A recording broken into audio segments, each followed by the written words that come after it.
Je suis ému à plusieurs titres et notamment de passer après Madame Françoise Laborde, qui se trouve être l'homonyme de mon institutrice à l'école lorsque j'avais 6 ans, jusqu'à mes 11 ans, dans ma petite école de village du nord des Hautes-Pyrénées. Donc comme quoi, vous savez, la vie réserve parfois des surprises inattendues.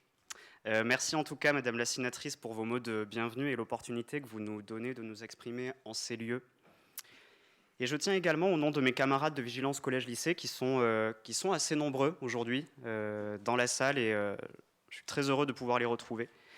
Je tiens également à remercier chaleureusement Martine Serre et Egal de nous avoir fait confiance en nous invitant à participer à l'organisation de cet événement. Comment promouvoir la laïcité dans nos écoles ? Quelles initiatives existent déjà ? Quelles difficultés rencontre l'application de la loi de 2004 sur le terrain ? Comment mieux soutenir les équipes et comment faire adhérer nos élèves à ce principe fondateur de notre République ? Voici quelques-unes des questions que nous soulèverons et discuterons au cours de cet après-midi.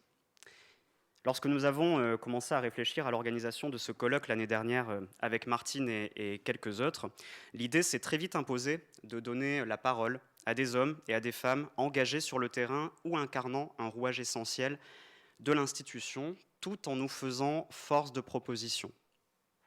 Le choix a été fait d'articuler les discussions et les échanges auxquels vous allez assister autour de 2 tables rondes qui donneront la parole à des acteurs intervenant à des échelles et dans des missions diverses de l'éducation nationale. Cette démarche n'est pas le fruit du hasard. Elle se veut refléter l'idée que le principe de laïcité, pour être respecté, pour être appliqué et promu efficacement, doit être partagé par tous les niveaux de l'école et que chacun d'eux, de façon complémentaire, possède un rôle fondamental à jouer et que seule leur cohésion fait et fera sens. Nous commencerons donc notre après-midi par une table ronde qui sera consacrée à la vie des enseignants au sens large. Et nous aurons ainsi l'honneur et le plaisir d'écouter Madame Biaggi, inspectrice générale de l'éducation nationale et membre du Conseil des sages de la laïcité, dont d'ailleurs plusieurs membres sont présents ici aujourd'hui et que je salue.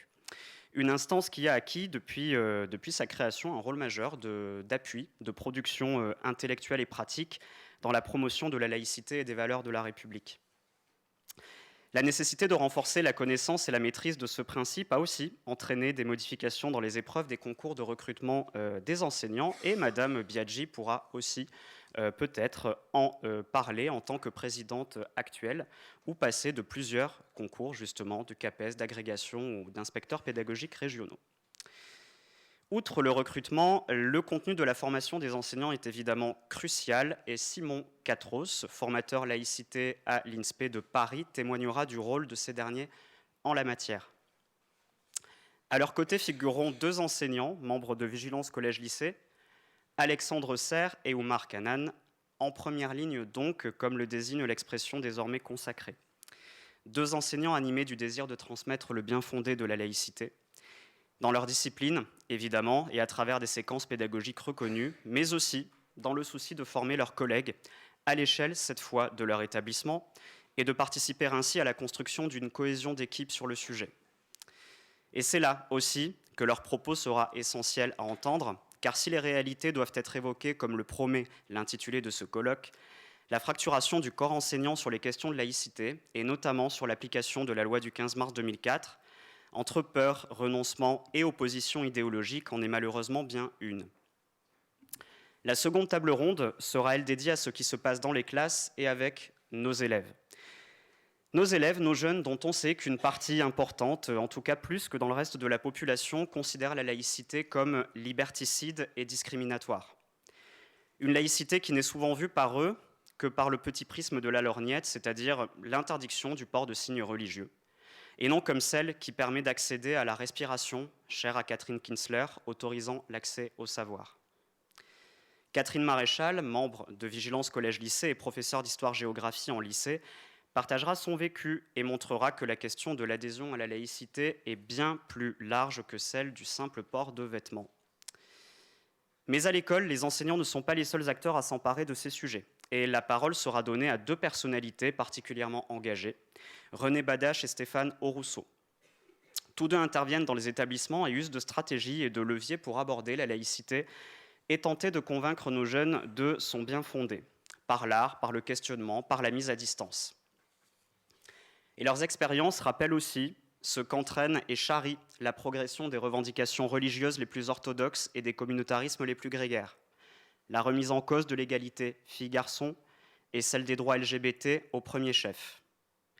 Car oui, la laïcité, répétons-le, n'est pas un fétiche que nous adorons de façon désincarnée. Elle est avant tout ce bouclier décrit par Caroline Fourest qui nous protège tous et en premier lieu les esprits en construction de nos élèves contre ceux qui souhaitent prendre le contrôle de leur conscience. Et la laïcité, ce n'est enfin pas, contrairement à ses contempteurs, une obsession française qui véhiculerait les crispations identitaires d'un pays foncièrement hostile aux religions, et spécifiquement lorsqu'elles sont minoritaires. La présence de Jean-Pierre Martin, journaliste bruxellois, sera l'occasion d'aborder la situation en Belgique, qui montre que les défis que nous connaissons dépassent le cadre strictement franco-français. Cet après-midi sera donc le moment d'évoquer ce qui nous travaille, ce qui nous questionne ou ce qui nous indigne, mais aussi ce qui est mis en place. La diversité des acteurs que vous allez entendre montre que nous sommes un certain nombre à toutes les échelles de l'éducation nationale, et même si ce n'est pas toujours évident, à ne pas baisser les bras. À croire en l'avenir et en le rôle cardinal d'une école de la République qui permette à ses élèves de faire leur choix. Et c'est cet héritage que notre ami Pierre Hayat, disparu récemment, membre de Vigilance Collège-Lycée et qui avait réfléchi à l'organisation de ce colloque, ardent militant laïque et défenseur de l'école publique, a tenté de transmettre toute sa vie dans ses ouvrages, ses articles et dans sa mission de professeur de philosophie. Cette école publique, aujourd'hui, affaiblie en interne par les revendications identitaires, mise en concurrence avec les établissements privés sous et hors contrat, mise à mal en termes de mixité sociale et dont le rôle de creuset est affaibli, une école aussi à qui l'on demande tant et plus.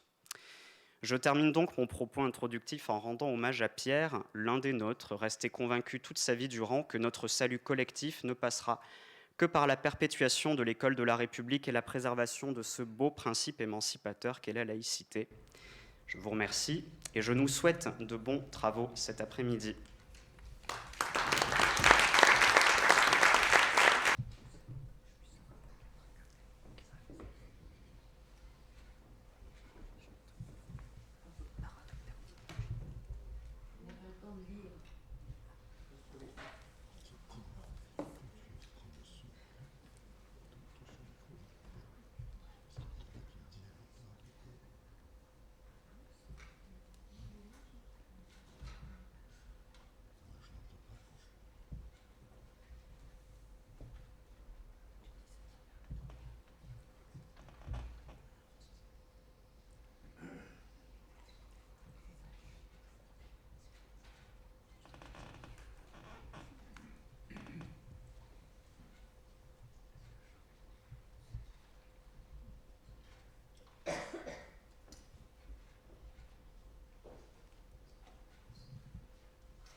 Sur la vie des enseignants, on va aller un tout petit peu plus loin que la vie des enseignants cet après-midi.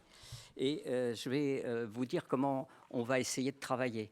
Il va y avoir il va y avoir 3 grands points, en fait, dans l'heure qu'on a à passer ensemble. On va d'abord parler de laïcité, finalement, dans l'école de la République. On va laisser Catherine Biaggi vous en parler. Ce sera assez global. Ça va être l'introduction, finalement, de cette table ronde. Et puis, avec elle toujours, mais les autres intervenants aussi, elle donnera un petit peu une idée des difficultés que les enseignants rencontrent, pas seulement que le corps enseignant, que l'on rencontre dans les différents établissements, quel que soit le niveau, hein, aussi bien les écoles, il y a des problèmes dans les écoles primaires, comme il y a des problèmes dans le collège et dans le lycée, bien évidemment. Et puis, le troisième partie sera consacrée à la formation des enseignants.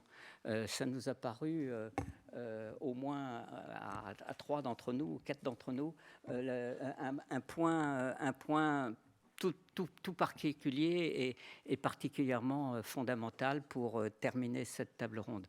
Bien évidemment, on veut qu'il y ait un dialogue avec vous, donc n'hésitez pas à lever la main, on fera des pauses autant de fois qu'il le faut pour que vous puissiez aussi intervenir, poser des questions.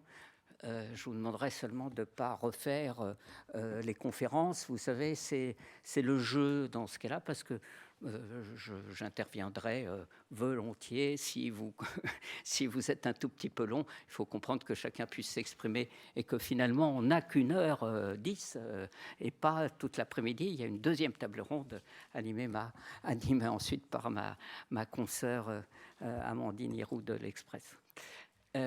Catherine Biaggi, comme on vous a déjà présenté, on ne va pas le refaire, mais je crois que c'est à vous que revient les premiers pas dans cette table ronde. Bonjour à toutes et à tous, mesdames les sénatrices, messieurs les sénateurs, chers collègues qui sont dans la salle. Alors oui, avec monsieur Horvitz, nous sommes entendus pour que j'aborde peut-être la laïcité dans l'école de la République, et je vais peut-être dire des choses qui sont des évidences, mais je l'ai dit parce que c'est ce qu'on répète à tous les acteurs de l'éducation et à tous les moments. L'école est un espace à part, c'est le premier point. C'est un espace à part, ça n'est ni l'espace privé de chacun, ni l'espace public partagé qui est ouvert à la circulation publique. C'est une évidence peut-être, mais il faut, je crois, démarrer par là. C'est pas la liberté des opinions, des intérêts individuels, religieux, politiques, tels qu'on peut les exprimer dans la rue, ouverts à la diversité des habitantes et des habitants. Mais c'est un espace qui, certes, appartient à l'espace d'intérêt général, mais à l'intérieur de cet espace d'intérêt général, c'est un espace particulier. Alors, ça appartient à l'espace général, l'intérêt général, mais il y a des enfants qui sont des citoyens en devenir. Ça a été dit dans les propos introductifs, et ça, c'est vraiment la clé de l'ensemble. Des enfants qui sont des citoyens en devenir, et c'est pourquoi on rentre à l'école. J'ai entendu le terme d'émancipation tout à l'heure, qui a été prononcé, c'est exactement cela. Et c'est la raison pour laquelle c'est un espace particulier. Donc, en tant qu'espace public partagé, mais espace public, il y a l'obligation de neutralité pour les personnes qui y travaillent, mais il y a des enfants et donc il y a des règles qui s'appliquent qui ne sont pas du tout les mêmes que dans les autres espaces. Et ça, il s'agit que les enseignants l'aient bien compris, que tous les acteurs de l'éducation en soient persuadés, mais qu'il faut expliquer aussi aux enfants, et c'est tout l'art de la pédagogie, de la laïcité, de l'enseignement, et c'est pas évident. Et en même temps, ça peut passer par des choses extrêmement simples. J'emprunte à Patrick Veil, historien, qui a écrit un très beau livre sur la loi de 1905. Il dit qu'il faut utiliser les articles de la loi de 1905 et le dire simplement. Par exemple, expliquer aux enfants que leurs parents ont pu leur transmettre des croyances, des valeurs, des idées sur l'existence de Dieu ou pas, mais que l'école leur permet de faire leur propre chemin. Et si quelqu'un fait pression pour que ça ne soit pas le cas, eh bien, c'est interdit et c'est puni par la loi. Mais qu'on peut aussi... donc on a le droit de se défendre, on n'a pas le droit de subir des pressions, mais on n'a pas le droit non plus de faire subir des pressions à quelqu'un. Finalement, qu'est-ce que c'est que de dire ça? C'est extrêmement simple. C'est l'article 1, l'article 31 de la loi de 1905. C'est donc une éducation à la liberté et à sa propre liberté et à la liberté d'autrui. Donc pour parler de laïcité, et c'est ce que nous dit Patrick Weil, il faut démarrer, on peut démarrer par la liberté. Ça met à distance le prêchi-prêcha qui serait terrible et contre-productif. Et c'est facile et c'est compréhensible, quel que soit l'âge des enfants. Et donc, entre ces espaces, c'est là où sont les frontières de conflit entre l'espace privé, l'espace public partagé et l'espace de l'école. C'est sur ces frontières que peuvent et qu'émergent souvent les conflits. Alors, c'est difficile à comprendre et c'est d'autant plus important que de le faire passer, c'est que les frontières entre ces espaces, elles ne sont pas nettes. Elles s'effacent, et elles s'effacent notamment avec les influences des réseaux sociaux, puisque ces réseaux effacent les limites entre le privé, l'espace public et l'école. Et c'est la raison pour laquelle, j'en dirai 2 mots tout à l'heure, le programme d'éducation morale et civique s'articule avec l'éducation aux médias et à l'information. Ça, c'est extrêmement important de voir que tout est lié et que les choses ne sont pas cloisonnées, au contraire, si on veut leur donner du sens. Alors, dans cet espace particulier qu'est l'école, pour les raisons que j'ai dites, il y a des règles, des règlements, des lois qui protègent. Alors, ça fait référence aux fameuses circulaires de Jean Zay de 36 et de 37, vous savez, l'école asile inviolable, mais plus récemment, c'est la loi, et il en a été question, de mars 2004, et pour l'école, la circulaire d'application de mai 2004, qui résonne, qui s'ancre dans les grands principes républicains également, des grandes lois pour l'école, des lois Ferry de la fin du 19e. Je rappelle que c'est par là que la laïcité est entrée, elle est d'abord dans l'école avant la loi de 1905. Alors, la circulaire d'application, elle est très intéressante. C'est parce qu'elle rappelle des grands principes de la laïcité à l'école. Et elle rappelle tout cet héritage que je viens d'évoquer. Donc, le rappel que c'est parce qu'on accueille tous les enfants, croyants, non-croyants, quelles que soient leurs orientations philosophiques, leurs convictions religieuses, des pressions qui peuvent les menacer et qui résulteraient des manifestations ostensibles des appartenances religieuses. Et donc, cette loi, elle garantit le fondement, comme dirait René Raymond, de la laïcité, c'est-à-dire la liberté de conscience.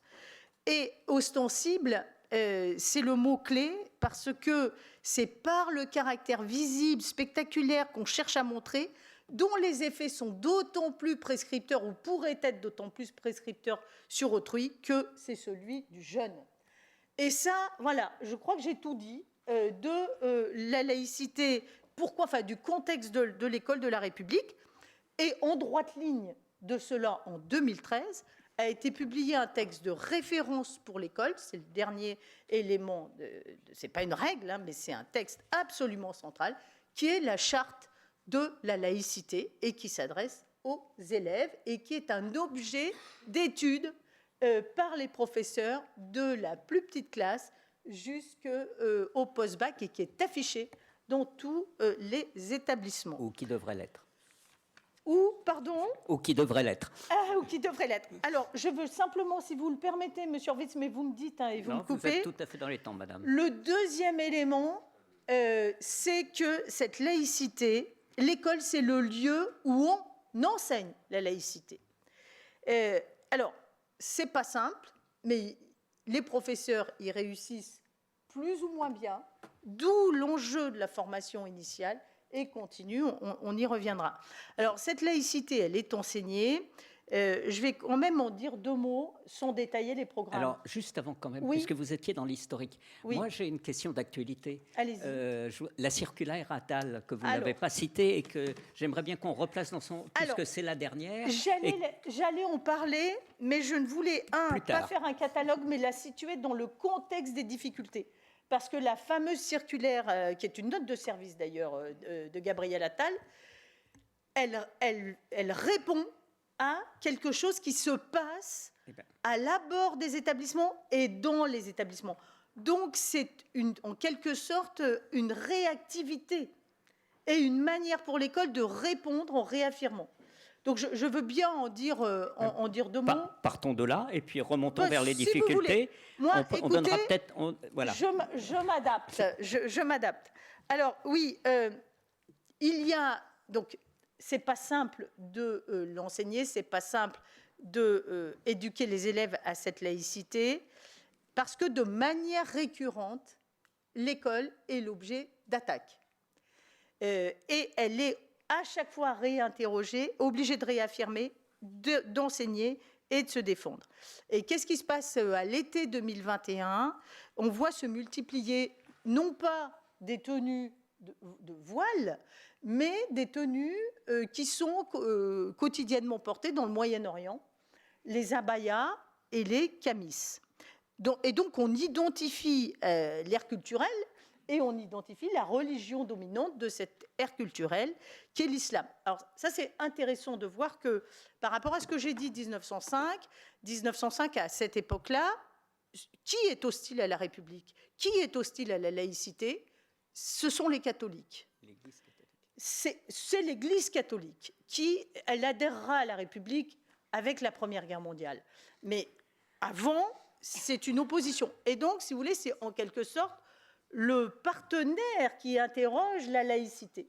Et puis, en 2000, à partir des années 80, je ne veux pas préciser les choses, vous les connaissez, mais à partir des années 80, c'est la religion de l'islam qui réinterpelle la laïcité et la République. Et donc, dans la circulaire Abaya, c'est une réponse aussi à ces attaques qui relèvent de l'affichage ostensible, d'une appartenance à une communauté et qui porte en lui le risque de réexercer les pressions jusqu'au prosélytisme vis-à-vis des autres élèves par la multiplication des tenues et par la multiplication du nombre, et c'est ce qui se passe dans les établissements, le nombre de tenues se multiplie. Moi, j'ai vu dans un établissement où j'ai dû faire une mission qu'il y avait au portail à 8h du matin 70 élèves en abaya.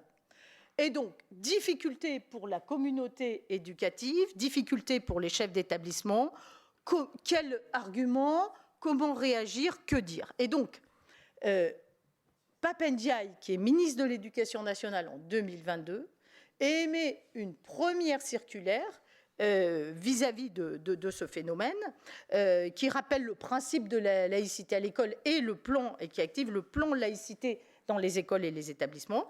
Et puis 2023, donc les phénomènes continuent, et 2023, c'est la note de service de Gabriel Attal qui propose là une réponse claire, sans ambiguïté, unifiée de l'institution scolaire sur l'ensemble du territoire, qui a été surnommée circulaire Abaya. Pourquoi ? Parce qu'elle nomme les tenues. Elle nomme Abaya, elle nomme kamis, c'est dans le texte, donc c'est très clair, et dit très clairement qu'elles ne sont pas tolérées à l'école de la République. Et donc, la circulaire propose la prise en charge systématique des élèves vis-à-vis de ces atteintes, en maintenant ce qui est quand même le fondement, et ça, il faut le rappeler très fort, la phase de dialogue qui doit préexister avant toute sanction, toute éviction. Mais cette phase de dialogue, dit la circulaire, n'est en aucun cas de la négociation. Et ça, si vous voulez, ça. D'ailleurs, aujourd'hui, je ne dis pas qu'il n'y a plus d'abaya, mais le phénomène a été régulé. Chaque fois que la République est forte et que l'école réaffirme sur d'elle, on arrive et on aide les établissements à faire face à des choses qui sont imprévisibles.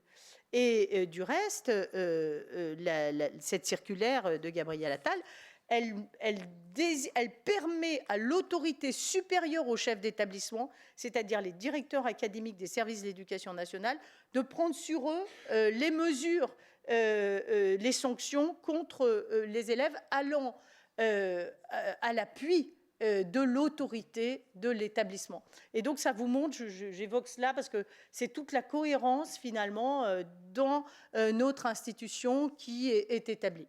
Voilà pour ce point. Voilà un premier point à cette table ronde. Je pense que du côté des enseignants, on en a au moins deux, peut-être qui peuvent nous dire à quelles difficultés ils se sont confrontés et peut-être comment ils les ont résolus. Est-ce que l'un d'entre vous deux, je pense à Oumar Kanan et à Alexandre Serre, vous voulez réagir à cette première partie? Alors j'hésite à réagir parce que le titre c'est la vie des enseignants, ce que nous vivons tous les jours, ou bien réfléchir plus en survol. Mais je crois que je vais être plus pratique, parce que je suis professeur de philosophie, donc j'aurais tendance à aller loin. Ce n'est pas forcément la bonne chose pour ce sujet. Donc, je dois dire que je ne suis pas optimiste. Je ne suis pas optimiste sur la laïcité à l'école aujourd'hui. Je ne pense pas qu'on ait atteint une cohérence des institutions qui permettent de protéger les professeurs. Nous, les professeurs, avec les remontées qu'on a, se sentent en danger dans beaucoup de situations très différentes. En danger pour différentes raisons. En danger parce que la parole est décomplexée pour stigmatiser les professeurs qui défendent la laïcité à l'école, qui essayent de l'appliquer. Parce que la parole est décomplexée chez les élèves, je dirais, avec l'appui d'un discours parfois syndical, de certains syndicats, qui stigmatisent la loi de 2004 comme étant raciste et islamophobe. Beaucoup de collègues souffrent de cela. Et beaucoup de collègues qui ont envie que cette laïcité vive à l'école, qu'on l'enseigne et qu'on la vive, les deux, n'osent plus agir, ont peur d'agir. Il y a la peur, et la peur, elle est mauvaise conseillère, je pense, dans cette situation, parce que l'institution se met sur la défensive, et étant sur la défensive, ce qui se passe, c'est que en face, on sent le champ libre. On avance en déjouant, en essayant de contourner la loi. Si on prend la loi de 2004, la contourner en portant des abayas ouvertes, en mettant des bandeaux larges, en arrivant avec des phénomènes de groupe, d'appeler les remontées des différents collègues, des phénomènes de groupe s'habillant de manière coordonnée, de la même couleur, avec la même manière, etc., à des jours différents, ou alors on se relève pour porter l'abaya, parce que, comme il y a un flou, cette abaya, si elle est portée de manière permanente, l'abaya ouverte, pardon, si elle est portée de manière permanente, elle serait un signe ostensiblement religieux, sinon elle ne le serait pas. Voilà, il y a encore un flou, et le flou nous met en danger les enseignants. Je parle de mise en danger parce que on a appris hier, avant-hier, qu'il y a, par exemple, sur l'Académie de Versailles, il y a 8 personnes qui sont protégées, 8 enseignants qui sont protégés par la police depuis le début de l'année. C'est discret, on n'en parle pas beaucoup, mais c'est comme ça. Alors, c'est vrai que ce que nous vivons nous décourage un peu, mais on essaye de créer non seulement une cohérence, mais une cohésion de l'action. Ce n'est pas facile de créer cette cohésion, ce n'est pas facile de créer cette cohérence, parce que lorsque on est dans une situation où des pairs-dires, des personnels de direction ne sont pas forcément d'accord avec leurs enseignants, ou alors ils sont dans une situation de peur vis-à-vis des parents d'élèves qui sont très à cheval et puis qui menacent de porter plainte pour un oui ou pour un non. Et donc l'institution devient sur la défensive et nous pâtissons de cela terriblement. On essaye de faire, évidemment, moi par exemple dans mes cours de philosophie, j'essaye d'enseigner la laïcité et non pas seulement de réfléchir comment l'appliquer à l'école, mais de discuter avec les élèves, de parler de pluralisme, de laïcité avec Paul Ricoeur, avec des philosophes comme ça qui ont réfléchi de manière approfondie à la laïcité. Mais je dois dire que l'ambiance globale dans les lycées, ce que nous constatons, c'est qu'il y a une sorte de communautarisme qui monte, comme une lame de fond que personne n'arrive à arrêter. Je prends un exemple, donc face les abayas qui apparaissent ici et là, le voile qui revient de manière discrète, ou alors après l'entrée au lycée, dans des coins où il n'y a pas de surveillance,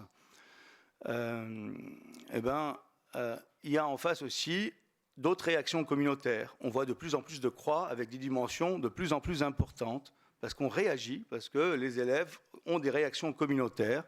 Et ce qui nous unit dans la République est, hélas, peut-être en train de se déliter. Je ne sais pas. Je suis pas catastrophiste, mais je suis triste, voilà. Je suis triste de ne pas pouvoir faire mon métier correctement, et je vois beaucoup de collègues qui ont le même discours à cause de ces questions-là qui prennent beaucoup de notre temps. Alors c'est vrai que nous sommes engagés pour le meilleur, pour le pire, avec l'éducation nationale.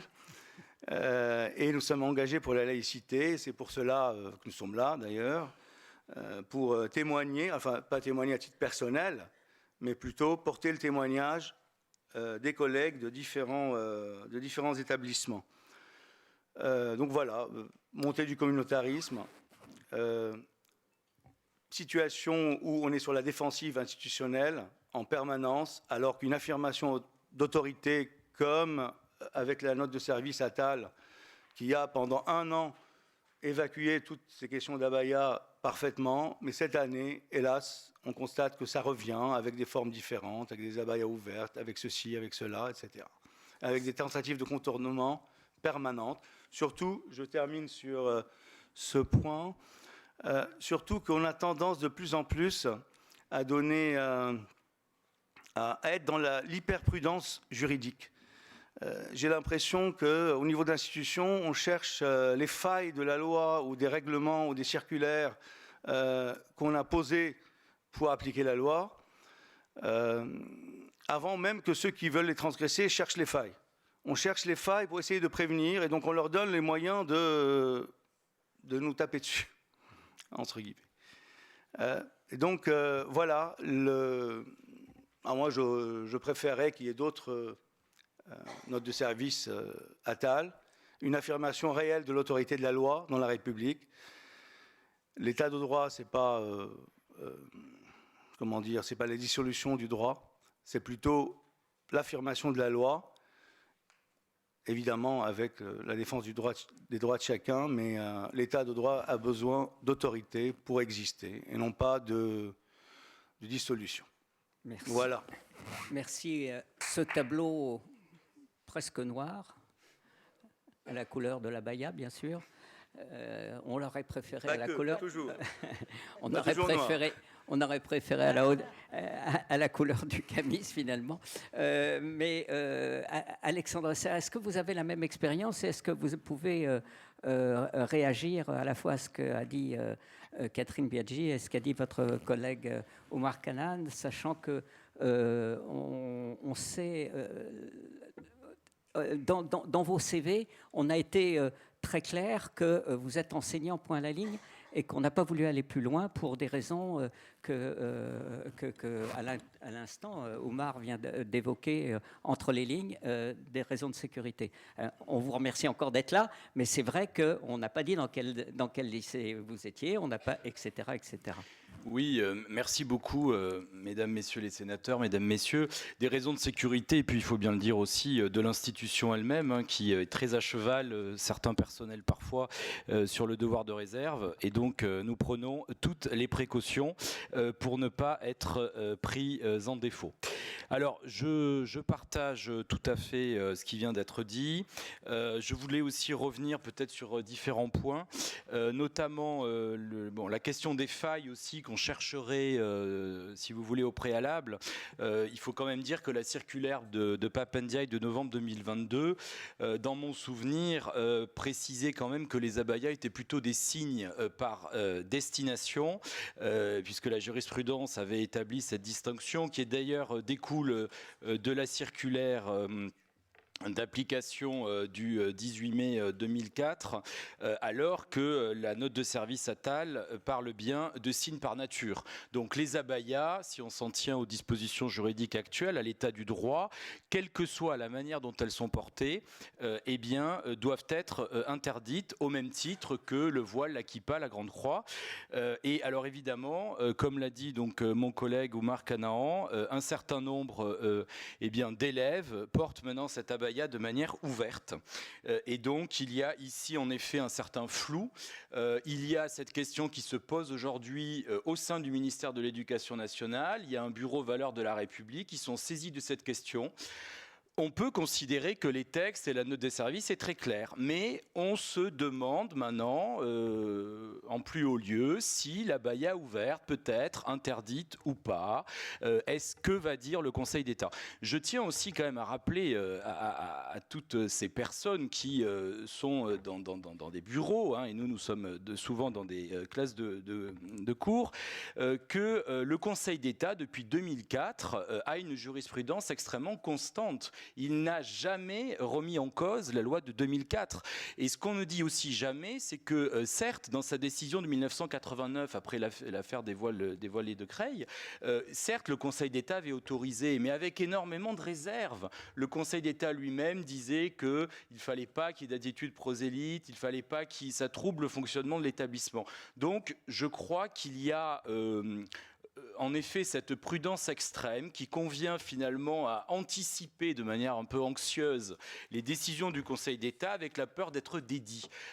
Mais le droit, c'est pas ça. Le droit, c'est on répond à une situation, il y a des textes juridiques et il n'y a aucune raison, me semble-t-il, que le Conseil d'État s'oppose à l'interdiction des abayas ouvertes, puisqu'encore une fois, c'est précisé déjà dans les textes que c'est quelle que soit la manière dont ces abayas sont portés. Ensuite, je rebondis aussi à différents points qui ont été évoqués, notamment par Madame l'inspectrice Biagi, sur la phase de dialogue. Cette phase de dialogue est absolument essentielle. Nous sommes des profs, nous sommes toujours dans le dialogue, nous sommes là pour faire partager à nos élèves une certaine vision de la République et notamment de la laïcité. Le problème aussi, c'est qu'on a un certain nombre de personnels qui considèrent que cette phase de dialogue s'applique non pas seulement aux élèves, mais à tous les personnels des établissements. Et qui donc considèrent que quand un prof ou un AED, un surveillant, finalement, n'applique pas la loi, eh bien, il doit y avoir aussi une phase de dialogue. Il n'y a pas une phase de dialogue, c'est une faute grave ou une faute lourde, et donc ça peut être reproché. Donc là aussi, il peut y avoir, dans la conception de certains, une forme de dérive là-dessus. Alors, je voudrais peut-être aussi, de manière plus générale, exprimer un sentiment parallèle à celui qui vient d'être exprimé par mon collègue, finalement de dissonance cognitive. On a le sentiment d'être pris en étau entre cette volonté et notre volonté de faire appliquer la loi, qui est une valeur donc cardinale de l'école républicaine, qui répond à, je crois, une très forte demande sociale, et des nouvelles générations d'élèves, d'une part, mais ça c'est notre travail, j'ai envie de dire, donc ça ne sera pas nécessairement le centre de mon propos, mais aussi de professeurs qui sont parfois moins attachés à cet héritage, voire qui le contestent pour d'autres modèles, qui remettent en cause la sécularisation ou qui font la promotion d'un multiculturalisme identitaire. Alors, une fois qu'on a dit ça, il faut quand même rappeler que si on prend les derniers sondages IFOP notamment, deuxième sondage IFOP de 2021 ou 2023, eh bien, la loi reste finalement soutenue, la loi de 2004 reste soutenue par la majorité des enseignants, environ 84 à 86% selon les sondages. C'est moins fort que chez les enseignants plus âgés, 92 à 95%, mais la loi reste soutenue. Et on a, selon les sondages, selon la manière dont la question est posée, entre 20 et 40% des professeurs qui expriment des réserves en percevant parfois la loi comme discriminatoire ou trop restrictive, notamment concernant l'islam. Mais il est quand même important donc d'affirmer qu'il y a une majorité de professeurs qui est aujourd'hui favorable à cette loi. Et la vraie question qu'on pose, et on a déjà commencé à répondre, c'est pourquoi ne la font-ils pas appliquer de manière écrasante ? Donc les raisons, j'aimerais les lister parce qu'elles me semblent très importantes. Il y a déjà le sentiment que cela ne relève pas de leur travail, mais celui d'un travail de vie scolaire ou de direction, donc qui est au cœur des enjeux de définition ou de redéfinition de leur métier. Le manque de formation, et je pense qu'on y viendra, beaucoup d'enseignants ne se sentent pas assez outillés, surtout quand on n'est pas prof de lettres, de philo ou d'histoire-géographie, ce qui est mon cas, et parfois aussi dans les établissements un manque de protocole clair, de procédures claires sur la manière de gérer ces atteintes à la laïcité. Troisième peur, la peur de ne pas être soutenu par la hiérarchie au sein des établissements. Il faut quand même dire que depuis les drames que nous avons connus, en particulier Samuel Paty, où un inspecteur avait reproché à Samuel Paty d'avoir commis une erreur, le pas de vague est quand même en train de reculer. Donc il faut se féliciter de ça, et notamment des syndicats de chefs d'établissement ont véritablement pris conscience des choses et se sont aussi agrégés, si je puis dire, à ce combat sur la laïcité. La quatrième peur, c'est la peur d'être menacé par des élèves ou des parents d'élèves qui ressort de nombreux témoignages. Et enfin, de manière plus récente, et nous voulons aussi insister là-dessus, la peur d'être montré du doigt ou d'être traité d'islamophobe, de raciste ou de fasciste par une minorité de collègues très actifs. Et je pense au syndicat Sud, aucun autre syndicat n'a cette position-là, qui délégitime directement la loi de 2004 et incite à sa non-application. Je rappellerai aussi qu'à chaque affaire mettant en cause des enseignants, il y a toujours malheureusement une minorité de collègues, ils étaient 2 dans l'affaire Samuel Paty, qui envoient des messages pour se désolidariser. Donc je pense que ceci est absolument capital, et il faut que l'éducation nationale en effet soit cohérente, mais joue surtout les leviers. On pourra peut-être reparler de la question des collègues. Je voudrais juste terminer par peut-être 2 propositions, puisqu'on est aussi là pour faire des propositions, pour faire avancer les choses, des propositions qui me semblent absolument essentielles. D'abord, à l'échelle nationale, nous demandons un contrôle du Parlement. Nous demandons les membres de VCL, de Vigilance Collège Lycée, ou les professeurs de manière plus générale qui sont attachés à ces problématiques, un contrôle donc de l'action du gouvernement par le Parlement, et nous souhaiterions la mise en place d'une commission d'enquête ou au moins d'une mission d'information pour faire le point 20 ans après sur la réalité de l'application de la loi de 2004, et aussi une proposition qui est une proposition de VCL depuis de nombreuses années, la création d'un secrétariat d'État à la laïcité. Donc ça, c'est finalement à l'échelle nationale. Ensuite, la deuxième proposition, qui est une proposition, me semble-t-il, qui pourrait changer les choses véritablement sur le terrain, ça serait de rendre obligatoire une équipe de référents valeurs de la République et laïcité dans tous les collèges et les lycées. Il faut savoir que ces référents sont déjà obligatoires pour d'autres missions, comme des missions numériques, la mission égalité hommes-femmes ou la mission culture. Eh bien, le référent laïcité, égalité de la République n'est pas obligatoire et dépend finalement d'un projet d'établissement ou d'une politique locale qui serait donc portée au sein d'un établissement, d'un conseil d'administration. Parce que, et j'en terminerai là, la vraie question, c'est que certes, il y a eu, et on s'en félicite, du Conseil des sages jusqu'aux équipes valeurs de la République dans les académies depuis 2017, un effort particulier qui a été fait en effet pour que les pairs-dires, les chefs d'établissement, les professeurs ne se sentent plus seuls, mais on a quand même un maillon faible au niveau de l'établissement. Il faudrait que cette hiérarchie soit représentée dans les établissements et que les collègues, parfois la majorité silencieuse qui n'ose plus faire appliquer la loi de peur d'être stigmatisés, finalement, se sentent tout à fait à l'aise et puissent même trouver un certain nombre de ressources auprès de ses collègues. Je voudrais, si vous permettez, sans être long, un chiffre, une proposition, un témoignage. Ce chiffre, et c'est par rapport à Oumar, de nouveau un soutien, nous oblige au sérieux dans le sérieux. D'ici 2030, la République doit recruter plus de 200 000 enseignants. C'est-à-dire que là, la quantité oblige à la qualité. C'est ce que les pères fondateurs de la Troisième République ont eu à affronter.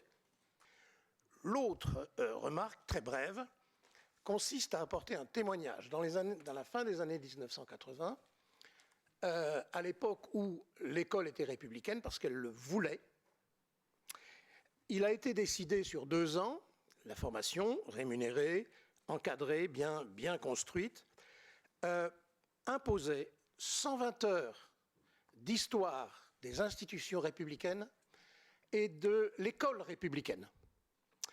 Une partie était en co-animation, ce vocabulaire était déjà en vigueur, entre professeurs de philosophie et professeurs d'histoire. Ça, comme disent les jeunes, je n'ai pas toujours compris ce que ça veut dire, c'est du lourd. Ça veut dire que dans la prochaine réforme que personnellement je soutiens des nouvelles écoles normales du siècle, cette revendication est très importante. Le voulons-nous? Le pouvons-nous? La question que j'adresse au dernier intervenant de la table ronde, c'est est-ce que cette proposition ne pourrait pas être un peu une proposition trans-association? Il faut mettre en avant l'idée que, comme le dit Condorcet, il faut maintenant, le chiffre avant, vous vous souvenez, faire l'histoire de nos erreurs à partir de notre ignorance première afin de dresser le tableau de nos espérances. C'est du sérieux. Alors, je conclus, pour ne pas être fâché avec Marc, par un paradoxe. Je suis aussi philosophe. J'espère. Quelque chose un constat que nous faisons souvent avec des amis ici présents. Dans ma scolarité, je n'ai jamais entendu parler du mot laïcité. Mais de part en part, la qualité, la teneur intellectuelle et culturelle des références dites à l'époque classique nous mettait dans un républicanisme laïque d'atmosphère. Ce que d'ailleurs Pierre, je termine là-dessus, Pierre Hayat, qui était un ami très cher, le regretté, Pierre, qui a sorti un livre remarquable. Eh bien, il n'y a pas besoin de prononcer le mot laïcité pour l'être. Si, en le prononçant, on peut aussi davantage l'être, d'où ma question au formateur, ne vous semble-t-il pas opportun de soutenir explicitement la réforme qui est en cours et qui reprend au sérieux l'idée qu'un professeur stagiaire rémunéré est un professeur qui peut devenir républicain plus facilement? Moi, c'est une question toute simple, et notamment aux enseignants, puisque je vous ai entendu parler du rôle d'un certain nombre de syndicats. Vous n'en avez nommé qu'un, mais je pense qu'ils sont un peu plus nombreux que un sur cette atmosphère au sein des établissements, cette atmosphère dans les salles de repos aussi des enseignants. Je crois que ça n'a pas été dit, mais c'est ça aussi. Et moi, ma question, parce que ce constat, ça fait quand même des années que ça dure, on peut faire quoi contre ces enseignants anti-laïcs, disons-eux, comme tels? Merci pour la question. Oui, il y a certainement plusieurs niveaux et plusieurs manières d'intervenir, et effectivement, on ne peut qu'être à la fois ému et révolté par l'atmosphère de stigmatisation que vous évoquez. Alors, il y a plusieurs niveaux, et il y a des niveaux institutionnels, mais aussi le niveau de la mobilisation associative. Notre ami Dessosa, qui est là, le sait très bien, et VCL le sait très bien, puisque vous êtes membre de l'Association de défense des laïcs, qui est une émanation du collectif laïque national, dont le but, effectivement, est d'agir au niveau de la justice et aussi de manière au niveau de la communication publique pour la défense de situations individuelles ou de personnes qui sont mises en cause. Que pensez-vous de ce genre de réaction? Pensez-vous qu'elle peut être utile? Nous allons bientôt agir en défense du professeur Balanche, de Fabrice Balanche. Il y a d'autres situations l'année dernière où l'association est intervenue, aussi en soutien à Samuel Mayol. Donc voilà, ce genre de choses, il faut que ce soit connu. Est-ce que vous pensez que c'est quelque chose qui peut avoir un impact? J'ai dit. Merci. Il y a quelques années, j'ai été dans de nombreuses écoles, collèges et lycées pour présenter la laïcité. J'avais été formé par la Ligue de l'enseignement. Et récemment, en parlant à plusieurs reprises avec des enseignants, notamment des enseignants du premier degré, je pense toujours que la plupart des élèves, j'ai bien dit le mot élève, la plupart des parents d'élèves, et bien sûr la très grande majorité, ou pour pas dire la majorité des enseignants, sont d'accord avec cet esprit républicain laïque dont vous parliez. Je ne sais plus les termes que vous avez employés. Mais par contre, effectivement, depuis quelques années, ce n'était pas le cas quand moi j'allais en école primaire. C'est peut-être depuis l'assassinat, hélas, de M. Samuel Paty. Depuis quelques années, j'ai l'impression que pour certains enseignants, et peut-être encore pire pour les élèves ou les parents d'élèves, le mot laïcité, hélas, fait peur. Alors peut-être parce qu'il est mal expliqué ou mal compris dans les médias ou dans les réseaux sociaux, comme disait Madame l'inspectrice. Mais c'est dommage, il faudrait réapprendre la laïcité auprès des élèves et dans les écoles, parce que la laïcité, c'est un moyen, je ne vais pas dire un moyen tactique militaire, mais c'est un moyen qui est fait pour ne pas désunir les Français, donc c'est un moyen important. Je suis Annabelle Marin, je suis professeure d'histoire, voilà, géographie, ça qui était important. à GGSP, histoire, géographie, sciences politiques. La situation a changé. Je pense que il y a un avant et un après Samuel Paty que mes deux collègues ont livré un tableau assez cruel et noir, mais tout à fait réaliste.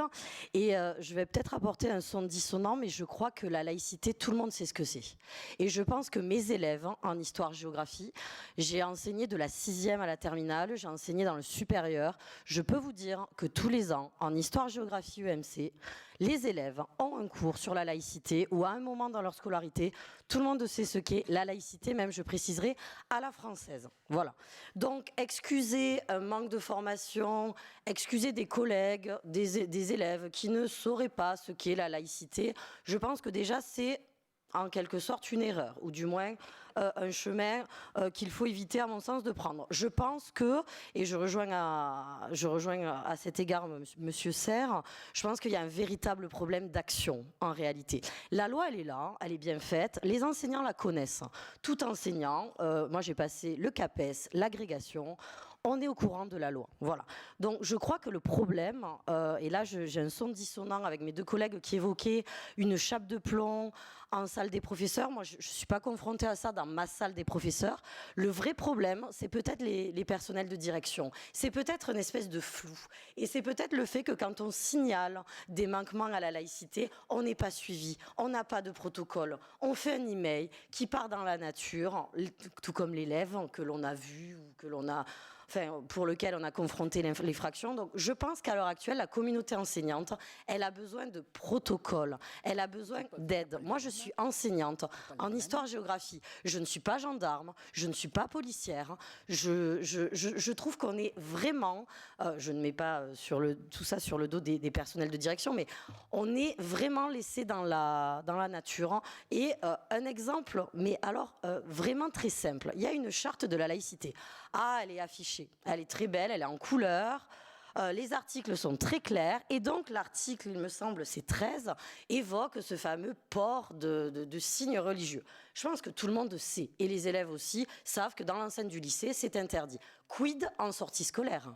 Il faut, si on veut avoir un texte pour s'y appuyer, aller dans le code de l'éducation. Donc quand on est un enseignant ou une enseignante, alors c'est pareil, Monsieur Serre l'a souligné, évidemment dialogue. On passe les 3/4 de notre métier à dialoguer, à former des gens à dialoguer. Bien sûr qu'on dialogue, mais que faites-vous quand vous arrivez devant une institution en sortie scolaire et que vous avez des jeunes filles voilées ou des jeunes gens avec une kippa? La loi, elle est avec nous. La loi, elle dit non. Mais alors, que faire? Eh ben, vous voyez, les sorties scolaires, c'est un flou et un interstice. Merci. Non, mais je ne sais pas si j'ai à répondre à tout ce qui a été dit, qui est très intéressant et très pas tout. juste.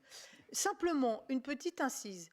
Vous ramenez beaucoup de phénomènes qui se déclenchent après l'assassinat de Samuel Paty. Mais ce qu'il faut bien voir, c'est que c'est antérieur. C'est Jean-Michel Blanquer qui dit et qui décide en tant que ministre qu'il ne faut plus laisser la poussière sous le tapis. Et que tout ce qui est construit à partir de là, ça date de ce moment-là.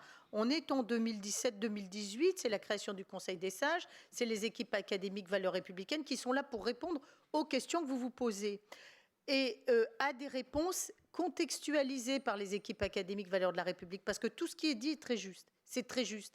Mais le territoire est divers, il est fracturé, il est fractionné, les contextes d'exercice sont très différents d'un établissement à un autre. Et donc, il y a ça, cette prise de conscience-là. Après, bon, il y a, oui, l'assassinat de Samuel Paty, etc. Mais il faut bien voir que c'est antérieur, que le réarmement républicain, il est antérieur et il découle toujours d'une volonté politique et il s'inscrit aussi dans le temps long que j'ai voulu rappeler. Avant, des choses existent, la charte de la laïcité, elle existe, avant Jean-Michel Blanquer, donc il y a une continuité, une forme de continuité républicaine. L'autre élément, je voulais ajouter des petites précisions par rapport à ce qui a été dit, pour insister sur le contexte des lycées professionnels, parce que personne n'en a parlé. Parce que vous n'êtes pas enseignant en lycée professionnel, mais c'est quand même la réalité de 40% des lycéens. Et c'est là où on observe, quand je dis c'est pas la même chose partout, dans les lycées professionnels, notre collègue du Conseil des sages, Jean-Louis Auduc, a fait une étude extrêmement intéressante sur la situation des lycées professionnels où il souligne les fractures profondes sous des formes de communautarisation qui se dessinent dans certains lycées professionnels. Et il y a une fragilité de ce niveau-là, de l'enseignement professionnel, parce que les élèves de lycée professionnel, bon, ce sont socialement, avec des indicateurs de positionnement sociaux qui sont nettement inférieurs aux lycées d'enseignement généraux et technologiques, mais également parce qu'il y a un sentiment de dévalorisation de leur orientation, malgré la réforme très ambitieuse de reconsidération de la voie professionnelle comme ambition et réussite. Parce que la réforme fait qu'ils ont des alternances entre des stages en milieu professionnel et des retours en classe au sein du lycée. Et que donc il y a parfois, et même trop souvent, des phénomènes de distorsion entre ce qui est enseigné dans l'établissement, dans le lycée professionnel, avec tous les enseignements qu'on a évoqués, et la situation dans le champ professionnel, où ils vont être confrontés à des inégalités filles-garçons, à des orientations genrées de stage et à une manière d'être qui n'est pas conforme à la laïcité qui est au sein de l'école. Et donc, il y a là une difficulté majeure, moi, me semble-t-il, autour du lycée professionnel. Je dis ça parce que personne ne l'a évoqué. Alors, pour terminer, pour répondre à quelques questions, monsieur et madame, sur la pédagogie de la laïcité. Les enfants ne sont plus ceux des années 50 ou des années 60. Il y a toute cette massification, cette diversification de la population scolaire, ces contextes d'exercice qui sont très différents et qui rendent sans doute les choses plus complexes et qui nécessitent beaucoup plus d'armement par la formation et professionnelle. Et Donc la pédagogie de la laïcité, nous on met en garde au Conseil des sages et à l'inspection générale contre le prêchi-prêcha, contre des manières qui sont contre-productives d'enseignement de la laïcité. Et moi je voudrais, pour donner une note très positive, vous dire tout ce que les professeurs font, et ils sont admirables. Ce qui est fait en termes d'enseignement autour des libertés, pour montrer ce que la laïcité apporte, pour avoir une vision positive contre les discours qui disent la laïcité, c'est l'interdiction. Eh bien, eux, ils disent pas le mot forcément laïcité tout de suite, mais en travaillant des débats sur la liberté d'expression, sur la liberté de conscience, ou même la sœur de Samuel Paty, Michaela Paty, qui dit « Moi, quand je vais dans un établissement, j'évoque ce qu'est la situation dans un État qui n'a pas la laïcité. Et je pars de ce contrepoint. Et puis, tout ce que font les professeurs autour du concours, du concours de Samuel Paty, tout ce qu'ils font autour du mois de décembre, de la journée du 9 décembre, c'est extraordinaire. Hein. Il faut voir, quand nous sommes réunis en Sorbonne, les projets des enseignants et des élèves, et les élèves sur l'estrade du Grand Amphithéâtre, devant les fresques de Puvis de Chavannes qui présentent leurs propositions et ce qu'ils ont appris. Ils font des pièces, ils font des vidéos, ils font des jeux, ils font des danses, ils font des robes. Et, enfin, vraiment, ils déclinent la laïcité sous toutes ses formes. Et croyez-moi, ils savent bien ce que ça veut dire. Alors, vraiment, il faut aussi voir... certes, c'est difficile, il y a des contextes d'exercice très difficiles, parce qu'aussi les communautés enseignantes se déchirent. Ça, c'est vrai. Mais ce n'est pas partout. Et vraiment, les professeurs sont complètement convaincus. Alors, c'est pour ça que je vais donner la parole à mon collègue pour la formation, mais il y a un enjeu là autour de la formation initiale du recrutement. Pour aller dans votre sens, effectivement, je suis pessimiste, je persiste à être pessimiste, mais nous, on ne fait pas une journée de la laïcité, le 9 décembre, mais on fait une semaine de la laïcité, pendant laquelle il y a beaucoup d'événements, il y a un concours. On lisait hier des textes, des poèmes à la laïcité, à la gloire de la laïcité, personnifiés, etc. On va attribuer des prix avec M. Serre à ça. Donc, il y a beaucoup d'activités. On agit, bien sûr qu'on agit. Mais ce que je dis, je pense qu'on a l'impression qu'il y a une lame de fond. Et nous sommes parfois en haut de la vague, on est content, et parfois on descend. Mais il y a une lame de fond qui nous dépasse. On est en train de mettre sur l'épaule des enseignants un phénomène social qu'on n'arrive plus à gérer. Et je ne sais pas où ça nous mène, mais en tout cas au niveau de l'école, la priorité, absolument la priorité doit être d'évacuer cette mise en danger, de ne pas se sentir en danger à l'école pour un enseignant. Il ne faut pas qu'il aille à l'école avec la boule au ventre. Ça, c'est insupportable. Ça, c'est insupportable. Sinon, on fait plein d'activités sur la laïcité, madame. Je veux dire, les remontées de tous les collègues dans différentes académies, ça va dans ce sens-là. On le fait.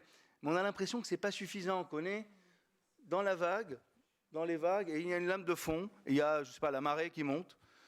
Et là, on est là, on n'y peut rien. On est au niveau de la vague. On va commencer par la formation initiale, peut-être. Est-ce qu'on peut avoir une idée de comment sont formés aujourd'hui les enseignants et à tous les niveaux? Parce que c'est bien de parler des collèges et des lycées, d'enseignement général et bien sûr des lycées professionnels, mais c'est bien aussi de parler du primaire. C'est quelque chose. C'est peut-être là que ça commence. Alors, est-ce que vous me permettez, avant de commencer ce point sur la formation, de répondre? Il y a eu 2-3 questions. Alors, monsieur, vous avez parlé de la réforme. Pour ceux qui ne sont pas spécialistes du monde de l'enseignement, on avait jusque-là un concours qui se passait à Bac+5 depuis la réforme Blanquer de 2020, et aujourd'hui, ça passerait à Bac+3. Alors moi, je m'en tiens à la définition de la laïcité que donnent des instituteurs dans les cahiers que j'ai étudiés à l'époque de Jules Ferry et vers 1900. Et les instituteurs, quand ils disent aux enfants l'école est laïque, ils disent parce que c'est l'école du peuple. Laïque, laos, le peuple. Or, moi, je constate, en tant que formateur, que ce passage à Bac+5 a écarté beaucoup d'enfants du peuple de la possibilité de passer le concours, tout simplement. Hein, tout simplement parce qu'ils s'inscrivent, ils arrivent difficilement, en travaillant à côté, un peu la bourse, un peu, etc., à aller jusqu'au master, et puis au master, ils ne peuvent plus, parce que le master est assez exigeant, contrairement à l'image qu'on peut avoir des INSPE, en volume de travail, en charge de travail, et pour faire simple, au début d'une année, on pouvait avoir 100 étudiants engagés pour passer un concours, et puis à la fin de l'année, on n'avait plus que 70 qui le passaient. Tout simplement parce qu'ils ne peuvent plus. Donc moi, de ce point de vue-là, passer le concours à Bac+3, je dirais que ça renforce la laïcité de l'école. Parce que ça va permettre à des jeunes de milieux sociaux plus larges qu'aujourd'hui d'accéder au concours. Après, sur d'autres aspects de la réforme, vous me permettrez, c'est peut-être pas le sujet ici, et de mettre ça de côté. Sur la sortie scolaire, la loi, elle est claire sur la sortie scolaire, et si on lit le Vademecum laïcité du ministère, c'est très très clair. En sortie scolaire, s'applique le règlement. Après que dans les faits, il soit plus difficile d'imposer à l'élève de respecter le règlement scolaire du collège, du lycée, de l'école en sortie, ça c'est une autre question. Mais les textes sont très très clairs de ce point de vue-là. Et j'insiste, pour les sorties avec nuitée, il y a aussi l'autre aspect de la laïcité, qui est la liberté. Parce qu'un élève en sortie scolaire avec nuitée a le droit de demander un temps isolé, sans prosélytisme, mais un temps pour se recueillir s'il a une religion et qu'il est de coutume dans sa vie personnelle de se recueillir une fois tous les jours, tous les soirs, tous les matins. Et ça montre bien ce double aspect de la laïcité, justement. Pas de prosélytisme à l'école, pas d'affichage de sa religion, mais la possibilité pour un élève, dès lors qu'il est privé de sa liberté d'aller et venir au-delà d'une journée, au-delà de la journée d'école, et bien aussi de pratiquer son culte, s'il le souhaite, de façon discrète, isolée et dans un temps raisonnable. Donc voilà, sur la sortie scolaire, je travaille beaucoup sur le Vademecum avec les étudiants, et c'est assez clair. Vous disiez les enseignants connaissent la loi. Oui, ils connaissent l'esprit de la loi, mais pas tout à fait la loi elle-même. J'en veux pour preuve...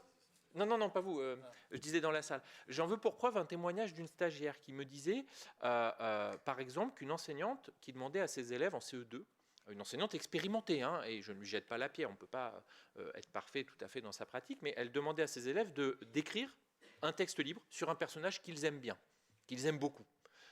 Et c'était pour elle le texte. C'était en fait en début de CE2 pour voir où ils en étaient sur leur capacité d'écrire librement, de maîtriser les règles de l'orthographe, etc. Et une élève a commencé à écrire sur Jésus. Elle a commencé à écrire son petit texte sur Jésus. Il y en a qui ont écrit sur papa, sur maman, d'autres sur le Père Noël. Et l'enseignante, très gentiment, lui a dit « Non, tu ne peux pas parler de Jésus à l'école, tu sais, tu changes, tu mets le Père Noël ou papa. » Et cette enseignante, en l'occurrence, si on prend la charte de la laïcité, vous savez comme moi que l'élève n'a pas... Il lui est interdit de faire du prosélytisme, notamment par le signe de port religieux ostensible. Il ne lui a interdit, surtout pour une copie qui n'est que pour la maîtresse, qui n'est pas un exposé pour la classe. Donc vous voyez, il y a encore, je pense, des éléments. Et quand je parle de tout ça à des collègues qui sont en poste, en collège, en lycée, il y a des points comme ça qui peuvent amener une crispation. Là, il n'y a pas eu d'incident, l'élève a changé de sujet. Mais si on a des parents qui connaissent parfaitement la loi et la charte de la laïcité, ils peuvent, à bon droit, vous voyez, aller voir l'enseignante et lui demander voilà, pourquoi elle a agi comme ça. Je termine sur Samuel Paty et l'écho de Samuel Paty, c'est les enseignants. Il y a un livre que je vous conseille, qui est celui d'Ismaïl Ferrat, qui est chercheur en sciences de l'éducation, qui a fait une énorme enquête auprès de centaines d'enseignants, par questionnaire, par entretien. Ismaïl Ferrat, donc, sur l'écho de Samuel Paty Samuel Paty et son assassinat chez les enseignants. Et ça vaut le coup. Je m'excuse d'avoir été un peu long, mais je voulais répondre un petit peu puisque j'ai été un peu interpellé. Alors, moi, donc, je suis formateur à l'INSPE de Paris. L'INSPE, c'est, on va dire, le successeur des IUFM, qui ont toujours bonne presse, comme chacun sait.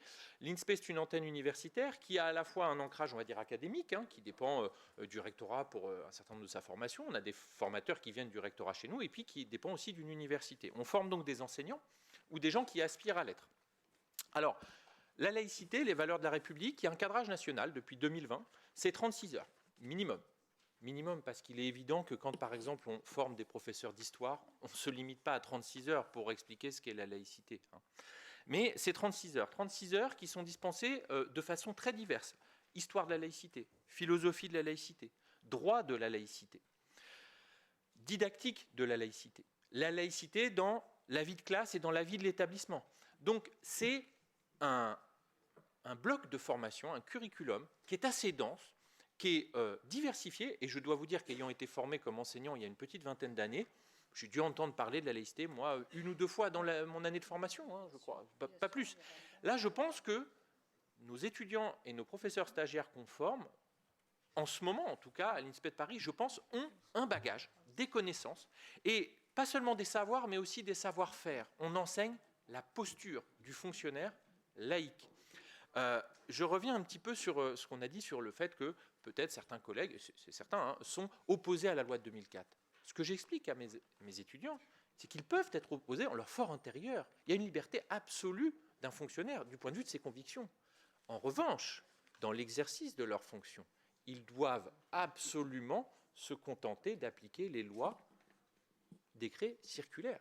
Et ça c'est l'honneur du fonctionnaire, il me semble, mais pas que dans l'enseignement. C'est d'avoir à la fois une totale liberté de conviction comme tout citoyen, et en même temps de comprendre que la loi votée démocratiquement par le Parlement, validée par le Conseil constitutionnel, par le Conseil d'État, s'applique à eux et à leur contexte d'exercice. Et c'est cette respiration du fonctionnaire qui est à la fois un citoyen comme les autres, mais qui en même temps a des contraintes très particulières et très fortes. On peut parler vous avez parlé du devoir de réserve, c'est des choses voilà, qui vont même un peu au-delà du cadre d'exercice. Donc, savoir et savoir-faire en relation avec la laïcité, voilà comment on les porte. Quelle forme ça prend concrètement? Ça prend une forme, ça peut être des cours magistraux. J'en fais un moi-même sur l'histoire de la laïcité, mais mes collègues en font sur la philosophie de la laïcité, sur d'autres choses. Ça peut être des travaux dirigés. On va prendre, par exemple, pour les futurs conseillers principaux d'éducation, des situations en établissement, et puis on va les analyser avec eux. En quoi il y a une atteinte à la laïcité? Est-ce qu'il y a une atteinte caractérisée? Comment on la définit? Quels sont les partenaires avec lesquels on peut résoudre la situation, etc. Vous voyez, c'est aussi une interrogation sur des situations tout à fait concrètes. C'est pas... je sais que des fois on dit les INSPE, il y a une formation un peu abstraite. Non, parfois on propose aussi des situations tout à fait concrètes. Des cours magistraux DTD, une journée de la laïcité qui rassemble en général entre 300 et 500 étudiants et professeurs stagiaires. On fait venir des universitaires, des praticiens de terrain. Monsieur Ourousseau, que vous entendrez cet après-midi, viendra pour la journée de décembre 2025. Donc vous voyez là aussi une ouverture à la fois sur des acteurs et puis en même temps sur des universitaires. Alors, je dirais que nos étudiants la pratiquent déjà, cette laïcité qui s'impose aux fonctionnaires et cette neutralité. À l'INSPE, si je mets le cas des fonctionnaires stagiaires, qui est à part, puisqu'ils sont fonctionnaires stagiaires, ils ont eu le concours et ils sont fonctionnaires, y compris à l'INSPE, nos étudiants de Master 1 et 2, actuellement, sont des usagers du service public. Et en tant que tels, ils ne sont pas fonctionnaires. Mais quand ils vont en stage dans une école, dans un collège, dans un lycée, en M1 et en M2, les contraintes en termes de neutralité des fonctionnaires s'appliquent à eux. Eh bien, ça prend une forme toute simple. Il arrive qu'on ait des étudiants, étudiantes qui portent des signes religieux ostensibles quand on fait cours en amphithéâtre. Il arrive aussi qu'on encadre des stages où on les emmène dans une école pour, par exemple, enseigner l'histoire, la géographie. Eh bien, c'est pas dur. 50 mètres avant d'arriver à l'école, ils retirent leurs signes religieux visibles dans l'école. Je vous le dis parce que j'ai vu faire une étudiante, puisque je sortais 50 mètres après elle, et au bout de la rue, elle a remis son signe religieux visible. Et vous voyez, ils arrivent, quand ils sont formés, à ce qu'est réellement la laïcité, c'est-à-dire la laïcité, c'est à la fois une liberté, la neutralité de l'État, donc des fonctionnaires, ils arrivent à intégrer ce double rôle de citoyen et de fonctionnaire. Alors, les étudiants, ils arrivent, j'en termine peut-être là-dessus si vous voulez, ils arrivent avec nous, avec des représentations sur la laïcité. Alors la plupart, ils ont, quand on leur demande qu'est-ce que c'est pour vous la laïcité, ils disent des choses qui sont justes, en majorité. Mais ils ont une lecture de la laïcité qui est fortement marquée par, je dirais, des images médiatiques fortes qui circulent. Alors pour certains, déjà, la dimension égalité de la laïcité est quasiment passée sous silence. Or, c'est une dimension forte, c'est une dimension qui est rappelée par la charte de la laïcité à l'école. La laïcité, c'est avant tout la lutte contre toute discrimination de genre, de conviction, d'apparence, d'origine, etc. Or ça n'apparaît pas pour eux comme un élément lié à la laïcité, en général. Souvent, la laïcité est vue avant tout comme une contrainte, comme un catalogue d'interdits. C'est une contrainte, c'est un catalogue d'interdits lié à la neutralité de l'État, mais qui, pour certains, s'impose. Moi, je l'ai lu sur des copies, y compris sur la voie publique. On n'a pas le droit de porter de signes religieux sur la voie publique. L'étudiant écrit ça et ne s'interroge pas sur le fait qu'il suffit de sortir dans la rue pour voir que on va croiser un moine, une femme voilée, un monsieur avec une kippa et que ils ont des tenues religieusement connotées. Pour certains étudiants aussi, la laïcité en elle-même, du fait de l'instrumentalisation du mot laïcité à des fins, on va dire partisanes, voire stigmatisantes, pour certains étudiants, on doit leur retirer de l'esprit que la laïcité est en elle-même quelque chose qui est fait pour stigmatiser. Alors, vous voyez, 36 heures, c'est pas pas de trop pour ça. Mais on s'y attache, croyez-le bien.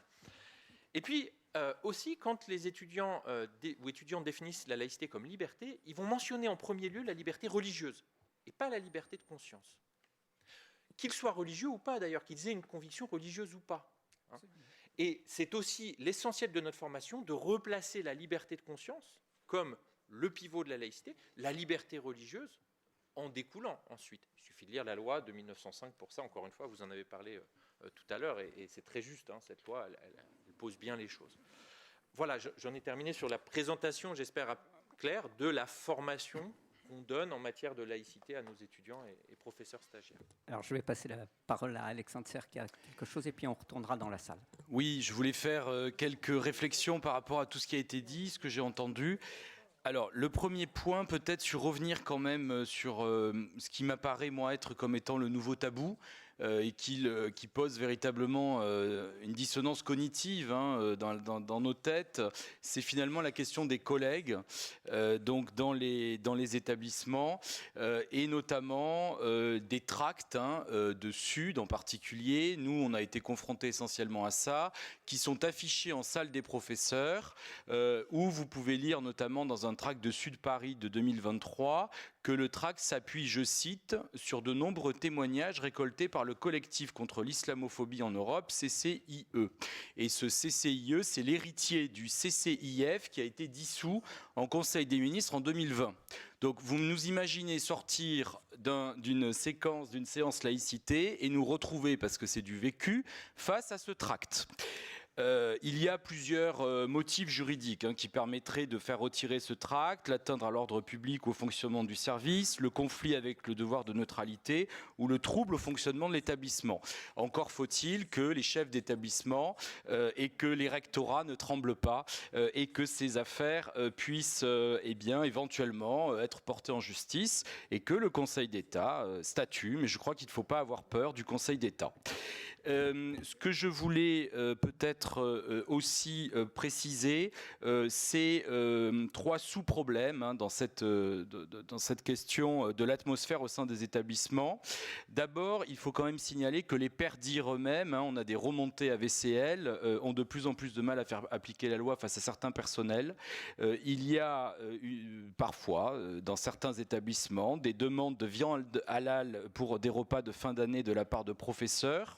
Il y a un autre exemple d'un adjoint qui demande un aménagement de son emploi du temps pour le ramadan pour être moins fatigué, ou des demandes de déplacement d'horaire de conseil de classe au motif de rupture du jeûne du ramadan. L'autre point qui est essentiel, ce sont les AED. Il y a chez certains syndicats, notamment Sud, une incitation auprès des AED à s'opposer à la loi. Du moins un soutien en cas d'incident. Dans le tract de Sud Paris de 2023 que je mentionnais, il est écrit « Lorsque les AED protestent contre les dérives racistes et islamophobes en se mettant en grève ou en affichant leur désaccord, ils et elles sont sanctionnés, licenciés ou à minima non renouvelés. » Je poursuis. Les AED sont directement recrutés par les chefs d'établissement qui ont donc tout pouvoir pour les réprimer. Hein, comme si une répression s'appliquait quand on... une répression s'applique quand on viole la loi et pas quand on l'applique, bien entendu. Donc la question des AED, c'est absolument essentiel. Et aussi, on a, me semble-t-il, un troisième élément autour de la question des photographes. Les photographes dans les établissements, c'est quelque chose qui est peut-être pas tellement connu, mais certains méconnaissent le principe de la laïcité plus ou moins sciemment. Et donc, vous pouvez vous retrouver, remonter aussi de notre collectif, avec des élèves qui ont des photos individuelles où elles sont voilées ou avec un large bandeau, ou même, parfois, ça peut arriver, des photos de classe avec des élèves voilés, parce que la photographe, tout simplement, se prend pour l'éducation nationale et fixe ses propres règles. Le deuxième point que je voudrais aborder, c'est la question de la formation, en particulier de la formation initiale. Il est vrai que le plan de formation de 2021, hein, notamment sur lequel avait réfléchi Jean-Pierre Aubin, pose le principe, vous l'avez rappelé, de 36 heures de formation sur la laïcité et les valeurs de la République. Nous avons des remontées à VCL dans une académie parisienne dans une discipline que je ne citerai pas, mais que je connais bien, que dans certains INSPE, la formation se limite à 4 heures d'auto-formation en ligne. Pourtant, on peut avoir un certain nombre de cadres de l'administration qui nous disent que c'est fait partout. Et Madame Biaggi évoquait l'inégalité des situations dans les établissements. Il est vrai qu'il y a aussi une forte disparité entre les académies. Et donc, le plan de formation n'est pas nécessairement respecté dans toutes les académies aujourd'hui. Ce que je voudrais dire aussi en termes de formation dans les INSPE, c'est qu'on a pu avoir aussi des remontées de formateurs qui incitaient les professeurs à débattre avec leurs élèves de la laïcité et à poser notamment la question laïcité ouverte, laïcité fermée. Il nous semble que c'est pas, ou à co-construire la notion, il nous semble que c'est pas forcément la bonne approche quand il s'agit d'une notion extrêmement incomprise. Donc il faut d'abord, me semble-t-il, reposer un certain cadre et puis éventuellement en débattre, mais ne pas inverser ce processus. Ce que je voudrais dire aussi pour terminer, et je rejoins ce que disait Madame l'inspectrice concernant donc cette disparité entre établissements. Jean-Pierre Robin le précise, notamment dans un de ses livres, que finalement les problèmes se concentrent dans les lycées les plus ségrégés où il y a une uniformité socioculturelle et religieuse. Oui. Et donc, ce constat, en effet, doit peut-être aussi amener à renouveler la question de la mixité sociale, bien entendu, de la carte scolaire, puisque dans un certain nombre de cas, on peut faire mieux sur le territoire et mieux répartir les effectifs pour casser cette logique de ghetto. Et là aussi, il en va de la responsabilité des rectorats, ça fait partie des compétences des recteurs, des DACEN, et il y a eu une expérience très intéressante, notamment menée par l'ancien recteur de l'Académie de Paris. Il y a aussi peut-être l'appel au cadre et à la hiérarchie de l'éducation nationale à s'emparer des outils juridiques pour, sur le terrain, réaliser la promesse républicaine et dont celle de la mixité sociale. Voilà. Omar, vous vouliez dire juste un mot, mais très rapide, et je redonne la parole à la salle. La question des référents dans les écoles, si on arrive à généraliser ça à tous les lycées et collèges, c'est une bonne chose parce que, et si on donne une forme d'autorité à ces référents parce qu'ils ont été eux-mêmes formés, ils peuvent former à leur tour les AED, qui sont vraiment le maillon faible de tout le dispositif. Si on arrive à former les AED sur place... Les AED, ce sont les assistants d'éducation. Voilà. Pardon. Et donc, si on arrive à les former sur place, en plus de leur formation peut-être... Parce que là, aujourd'hui, si on regarde la formation qui est donnée, qui est en ligne, elle est très, très, très légère. On a dû faire une formation, par exemple, dans notre établissement, nous-mêmes, avec les AED. Et encore, avec cette formation-là, on n'arrive pas forcément à tous les résultats escomptés, mais au moins on pose les jalons, on pose le cadre, comme disait monsieur le formateur. Et donc, voilà. Et j'insiste sur cette question de proximité, parce que souvent, on a l'impression que les élèves, les professeurs stagiaires, viennent dans les établissements, ils ont une connaissance théorique de la laïcité, mais ils n'ont pas été confrontés vraiment à des situations. Et donc, ils se trouvent tout de suite pris entre deux feux, ceux qui veulent appliquer la loi et ceux qui ne veulent pas l'appliquer ou veulent carrément l'entraver. Et ils ne savent pas quoi faire, ils ne sont pas outillés pour cela, ils ne sont pas formés pour cela. C'est pour cela, peut-être, effectivement, 36 heures, ce n'est pas de trop, à mon avis. Et la formation, donc, vraiment au tout près, en établissement, les formations internes, c'est en partie c'est même un complément essentiel à la formation en SP. Voilà. Oui, sur les professeurs qui arrivent et qui ne connaissent pas les situations. Alors, il y a deux façons de passer le concours. Aujourd'hui, soit vous faites un master métier de l'enseignement, de l'éducation et de la formation, donc chez nous, et donc vous avez 6 semaines de stage obligatoire en établissement en M1 et un tiers-temps en établissement en M2. Donc ceux-là, normalement, ils ont vu des situations où la laïcité est questionnée, interrogée, etc. Après, vous pouvez aussi passer le concours. Vous avez un master, je sais pas, d'ingénierie, vous avez envie de devenir prof de maths, vous passez le concours. Là, c'est vrai que pour cela, ils arrivent stagiaires à mi-temps en établissement et ça peut être compliqué. Bon. Sur les méthodes pédagogiques pour transmettre la laïcité, je précise que oui, moi, dans la formation, par exemple, pour les professeurs du premier degré, je leur parle de débats à visée philosophique en école élémentaire, donc 6 à 11 ans. Oui, ça peut être une approche pour parler de laïcité. Mais attention, il ne s'agit pas de déconstruire la laïcité avec les élèves. En gros, la question qu'on va poser aux élèves, ça n'est pas faut-il respecter la laïcité ou pas ? Ou la laïcité est-elle une bonne chose ? Ce n'est pas ça qu'on va leur demander. Mais on va les amener à se poser des questions plus larges sur les religions, la croyance, la liberté de chacun. Par exemple, j'ai une étudiante qui a posé la question à sa classe, doit-on croire en un Dieu ? Et en fait, les élèves, par la discussion, ça a très bien marché. Les élèves ont dit, doit, avec la maîtresse, ils ont défini ça, doit, c'est une obligation. Est-ce que c'est une obligation ? Alors, il y a un élève qui a dit, oui, moi, dans ma famille, il faut croire en Dieu. Puis un autre a dit, non, moi, chez moi, on ne croit pas en Dieu, puis en fait, on n'est pas obligé. Et puis, donc l'enseignante, elle anime ce débat. Et ils sont arrivés, les élèves, d'eux-mêmes à la conclusion que, non, en fait, ça ne peut pas être une obligation. Ça doit être laissé à la liberté de chacun. Je crois qu'en faisant ce genre de débat, on éduque les élèves à la laïcité. Il ne faut pas avoir, à mon avis, une vision verticale de la laïcité. Je vous rappelle la lettre de Jules Ferry aux instituteurs. Si on fait de la laïcité un élément du catéchisme républicain transmis de façon verticale, alors on ne respecte pas l'esprit même de la laïcité. Il faut bien éduquer les élèves à cette laïcité. Vous avez évoqué la nécessité de faire respecter la loi.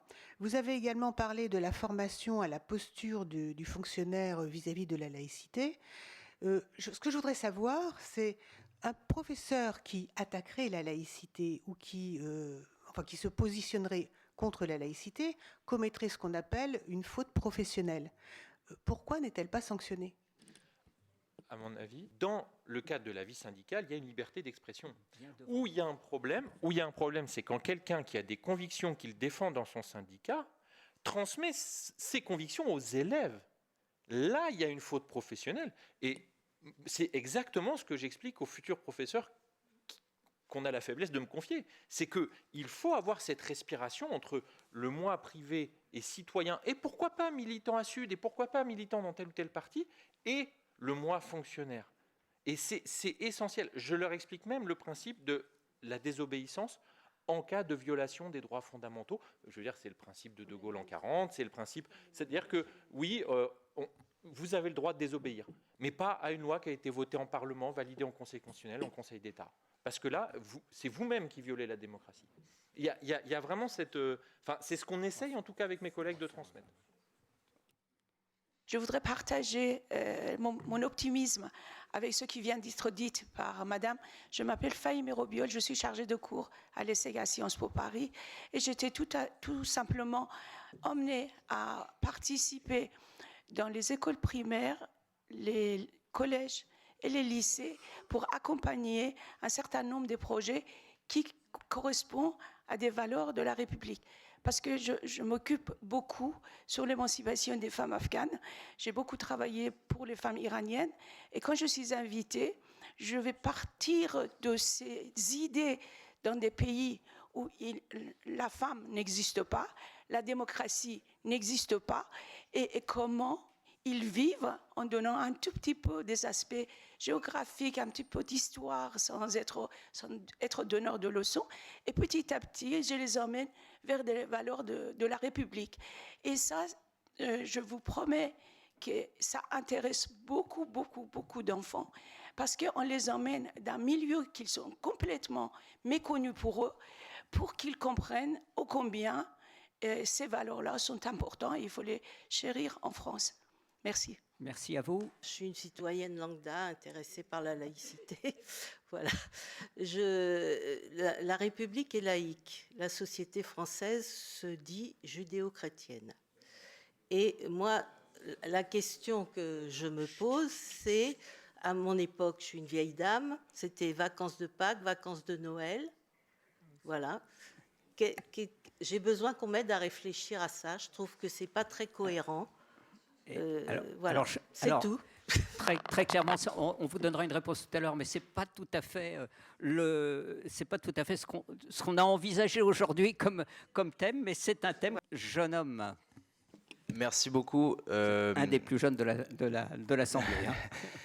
Effectivement, je travaille ici et je crois que Monsieur Quatros, vous avez commencé à répondre à ma question, mais le fait religieux au sein de ma génération, en dehors de l'école, je veux dire, c'est quelque chose qui augmente significativement.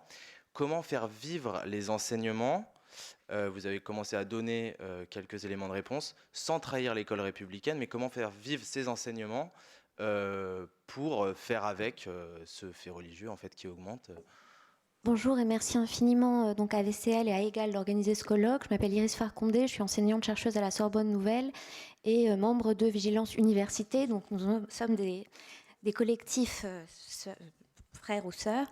Je voulais en fait revenir sur des choses qui ont été dites, notamment donc à l'Académie de Versailles. Donc j'ai connaissance de 2 très jeunes profs en voie de titularisation qui m'ont fait part de deux événements dont je voudrais vous parler. Donc d'une part, la projection en fait d'une mise en scène d'une pièce de Molière où il y avait un comédien torse nu et donc une jeune fille qui se met à détourner le regard et à dire des choses à voix basse. Et puis qui enlève ostensiblement ses lunettes pour ne pas voir ce qui est montré.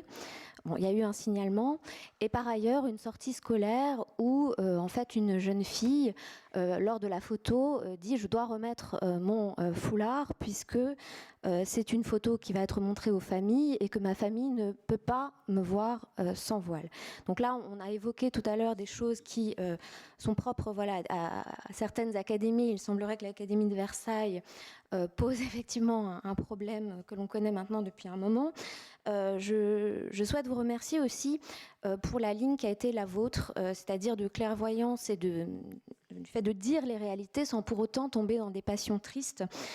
Et je m'inquiète du choix, par exemple, du nom, qui à mon avis n'est pas anodin, de ce collectif de parents qui donc s'appelle Parents Vigilants, créé par des proches d'Éric Zemmour. Je pense que ce choix n'est pas anodin et je souhaite dire haut et fort que ni Vigilance Université ni Vigilance Collège-Lycée ont quelque chose à voir avec cela. Il s'agit pour nous de défendre la liberté académique, la liberté d'enseignement, que ce soit à l'université ou dans le secondaire, et bien évidemment de se porter solidaire quand par exemple des professeurs comme M. Blancard aux Beaux-Arts sont sanctionnés pour avoir dénoncé un climat d'hostilité envers les étudiants juifs, ou encore Fabrice Balanche dont il a été question à Lyon 2, mais aussi de dire notre solidarité avec des collègues à l'international comme Habib Kasdagli.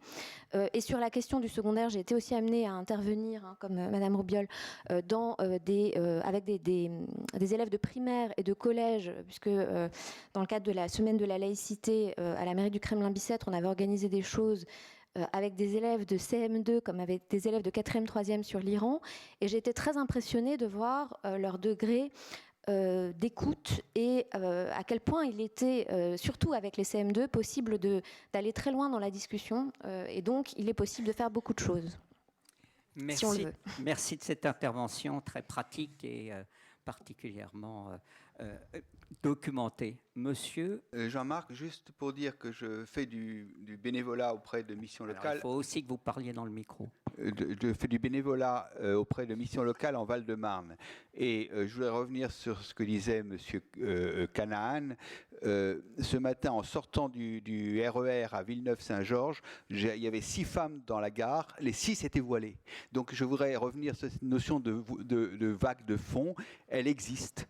Elle est vraiment très présente et il faudrait aussi essayer de voir les sources de cette vague de fond, leur financement, etc. parce que ce n'est pas neutre. Merci. Oui, bonjour.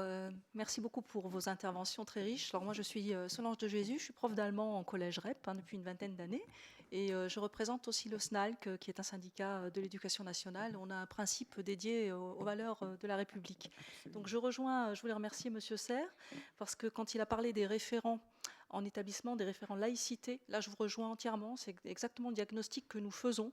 On a besoin de référents en établissement scolaire. Pourquoi ? Parce que le référent n'est pas un supérieur hiérarchique. Il est là pour donner des conseils, sensibiliser les collègues, les aider quand ils ont des questions. Et donc, les collègues iront beaucoup plus facilement vers un référent laïcité que peut-être, parfois, hein, mais pas systématiquement, parce qu'on a aussi des chefs d'établissement tout à fait vertueux et qui font appliquer le principe de laïcité, mais ils viendront plus facilement vers un de leurs pairs pour leur dire, voilà, je rencontre telle difficulté. En plus, ces référents peuvent initier des formations entre pairs. Et ça, c'est absolument essentiel. Et nous, on milite pour qu'il y ait vraiment un grand développement de ces référents laïcité au sein de l'établissement. Alors, il faut que ce soit rémunéré, bien sûr. Hein. Il faudrait que ce soit effectivement obligatoire et non pas comme ça à la carte. Ça, c'est extrêmement important. Il faudrait aussi que même les référents laïcité académiques, qui sont souvent recrutés d'ailleurs parmi les IPR d'histoire-géographie. Alors on comprend pourquoi, parce qu'ils ont une expertise de la discipline, bien entendu, mais il faudrait que ces référents laïcité académiques soient également formés. Et enfin, pour revenir à des questions qui ont été posées, il existe des formulaires de signalement, notamment le signalement en ligne qui s'appelle EduScol. Nous, on le diffuse auprès des collègues. Quand ils ont affaire à un collègue qui bafoue la laïcité ou des élèves et que ça ne peut pas passer par le chef d'établissement, que bon ordre n'y est pas mis, il y a la possibilité de se saisir de cet outil qui est absolument essentiel. Ça remonte au national. Et une dernière petite chose, je ne veux pas m'attarder, rappelons aussi, parce qu'il était question de formation, qu'il y a à peu près 11% de contractuels dans l'éducation nationale. Ça veut dire que ça fait énormément de personnel. Je pense notamment aux AED, aux AESH, qui sont très nombreuses. Et ces personnels-là ne sont pas forcément formés. Donc là, il y a beaucoup de choses à faire également. Voilà, je vous remercie. Danke sehr. Bitte sehr. Oui, peut-être sur les référents laïcité dans les établissements. Ils existent parfois et ils sont bien installés.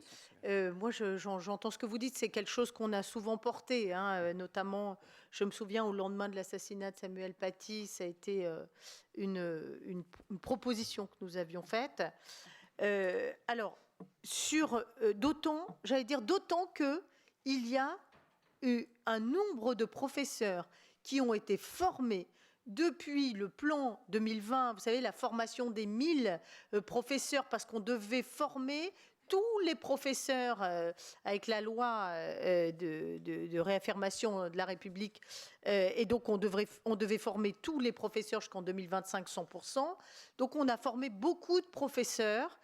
Donc, dans le cadre de formation nationale, avec des intervenants extraordinaires venus de tous horizons sur la laïcité. Et à partir de là, ont été aussi déclinés ce qu'on appelle des diplômes universitaires, c'est-à-dire que ces professeurs, ces inspecteurs, ces chefs d'établissement très engagés sont revenus à la formation universitaire avec des professeurs on a créé 5 centres qui délivrent des diplômes universitaires sur la laïcité. Donc il y a matière à faire en sorte de faire vivre ces réseaux de référents dans les établissements. Sur les équipes de valeurs de la République dans les académies, ce sont ces personnes qui se sont formées et donc qui sont très bien formées et ils font un travail formidable parce qu'ils sont en réponse, en écoute des établissements et des difficultés qui remontent du terrain et qui sont signalées et qui remontent aussi vers le ministère. Donc il ne faut pas croire que rien n'existe. Hein. Donc à la fois j'entends ce que vous dites et c'est tout à fait intéressant.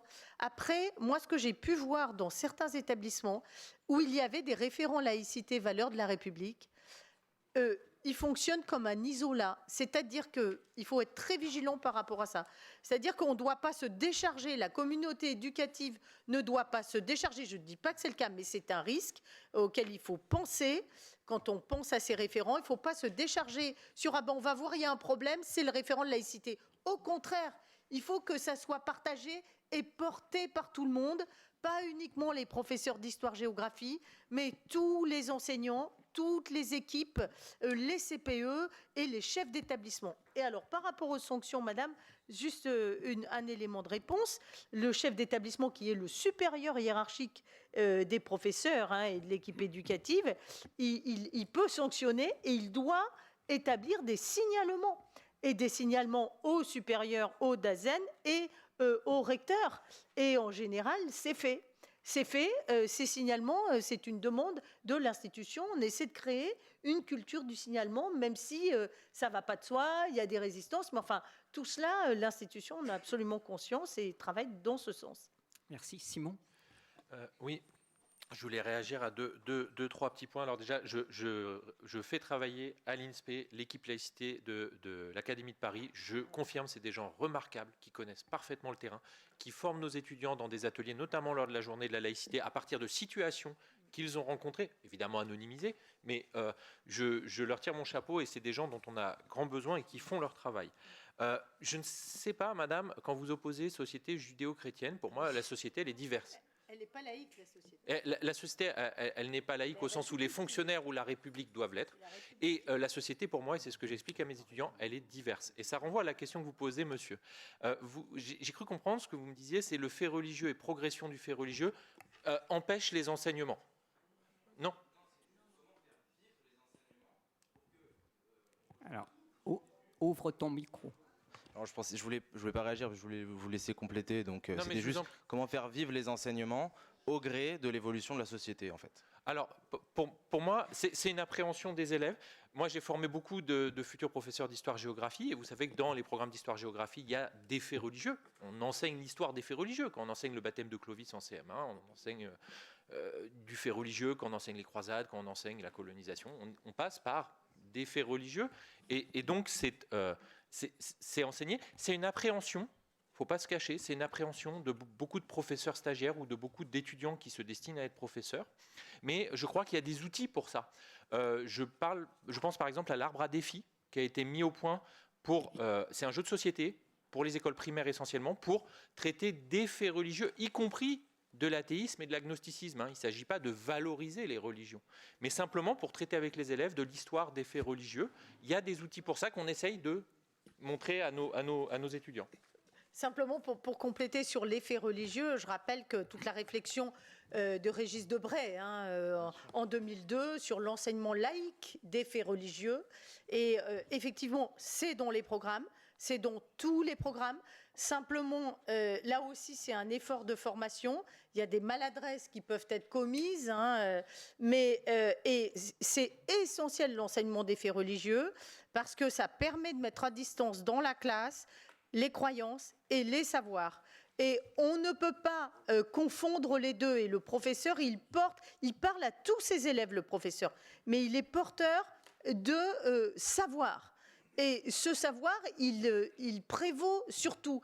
Et donc, il n'a pas une approche religieuse des monothéismes, par exemple. Il ne va pas parler comme un clerc. Il va parler comme un professeur laïque et donc inscrire les monothéismes dans une construction historique et non pas comme une vérité révélée.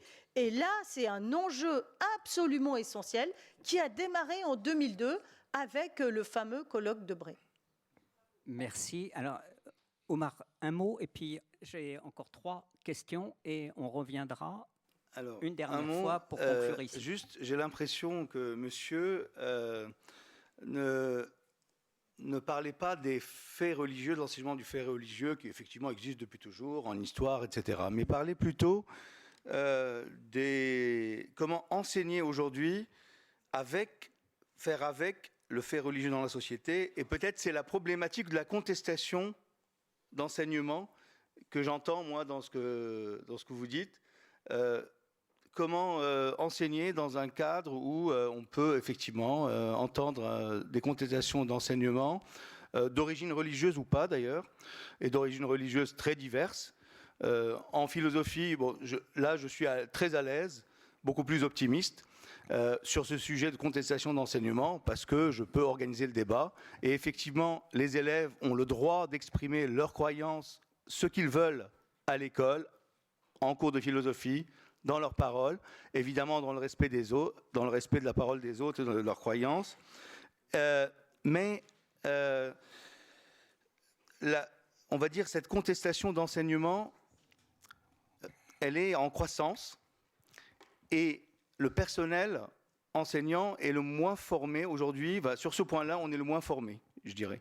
Parce que moi, j'ai beaucoup de collègues qui me disent, moi, je suis incapable d'organiser une séance pour défendre ou pour discuter de la théorie de l'évolution vis-à-vis des croyances religieuses, est-ce que c'est compatible ou pas, etc., ce genre de choses. Alors que c'est faisable d'organiser ce genre de séance et donc de désamorcer l'opposition frontale que ceux qui veulent contester les enseignements veulent instaurer dans l'enseignement. Et donc, à nous d'amortir le choc, à mon avis, par plus de formation à ces questions de contestation d'enseignement. Voilà, merci. Merci. Rappelez-nous qui vous êtes. Oui, je suis directrice adjointe de l'inspection générale de la région Île-de-France et je diligente en particulier les enquêtes administratives dans les établissements scolaires pour les agents territoriaux qui travaillent dans les lycées. Il y en a 10 000, c'est assez peu par rapport à la masse de l'éducation nationale. Mais ce qui est intéressant, c'est que lorsqu'on y va pour des faits qui relèvent de discrimination, de harcèlement, de violences sexuelles et sexistes, à chaque fois, ce qui nous est donné à observer, c'est le fonctionnement d'un établissement, son organisation. Vous avez fait référence au personnel de direction. Les choses vont plus ou moins bien selon qu'un proviseur, une proviseure a capacité à agir, a une capacité de pilotage, du courage managérial ou pas.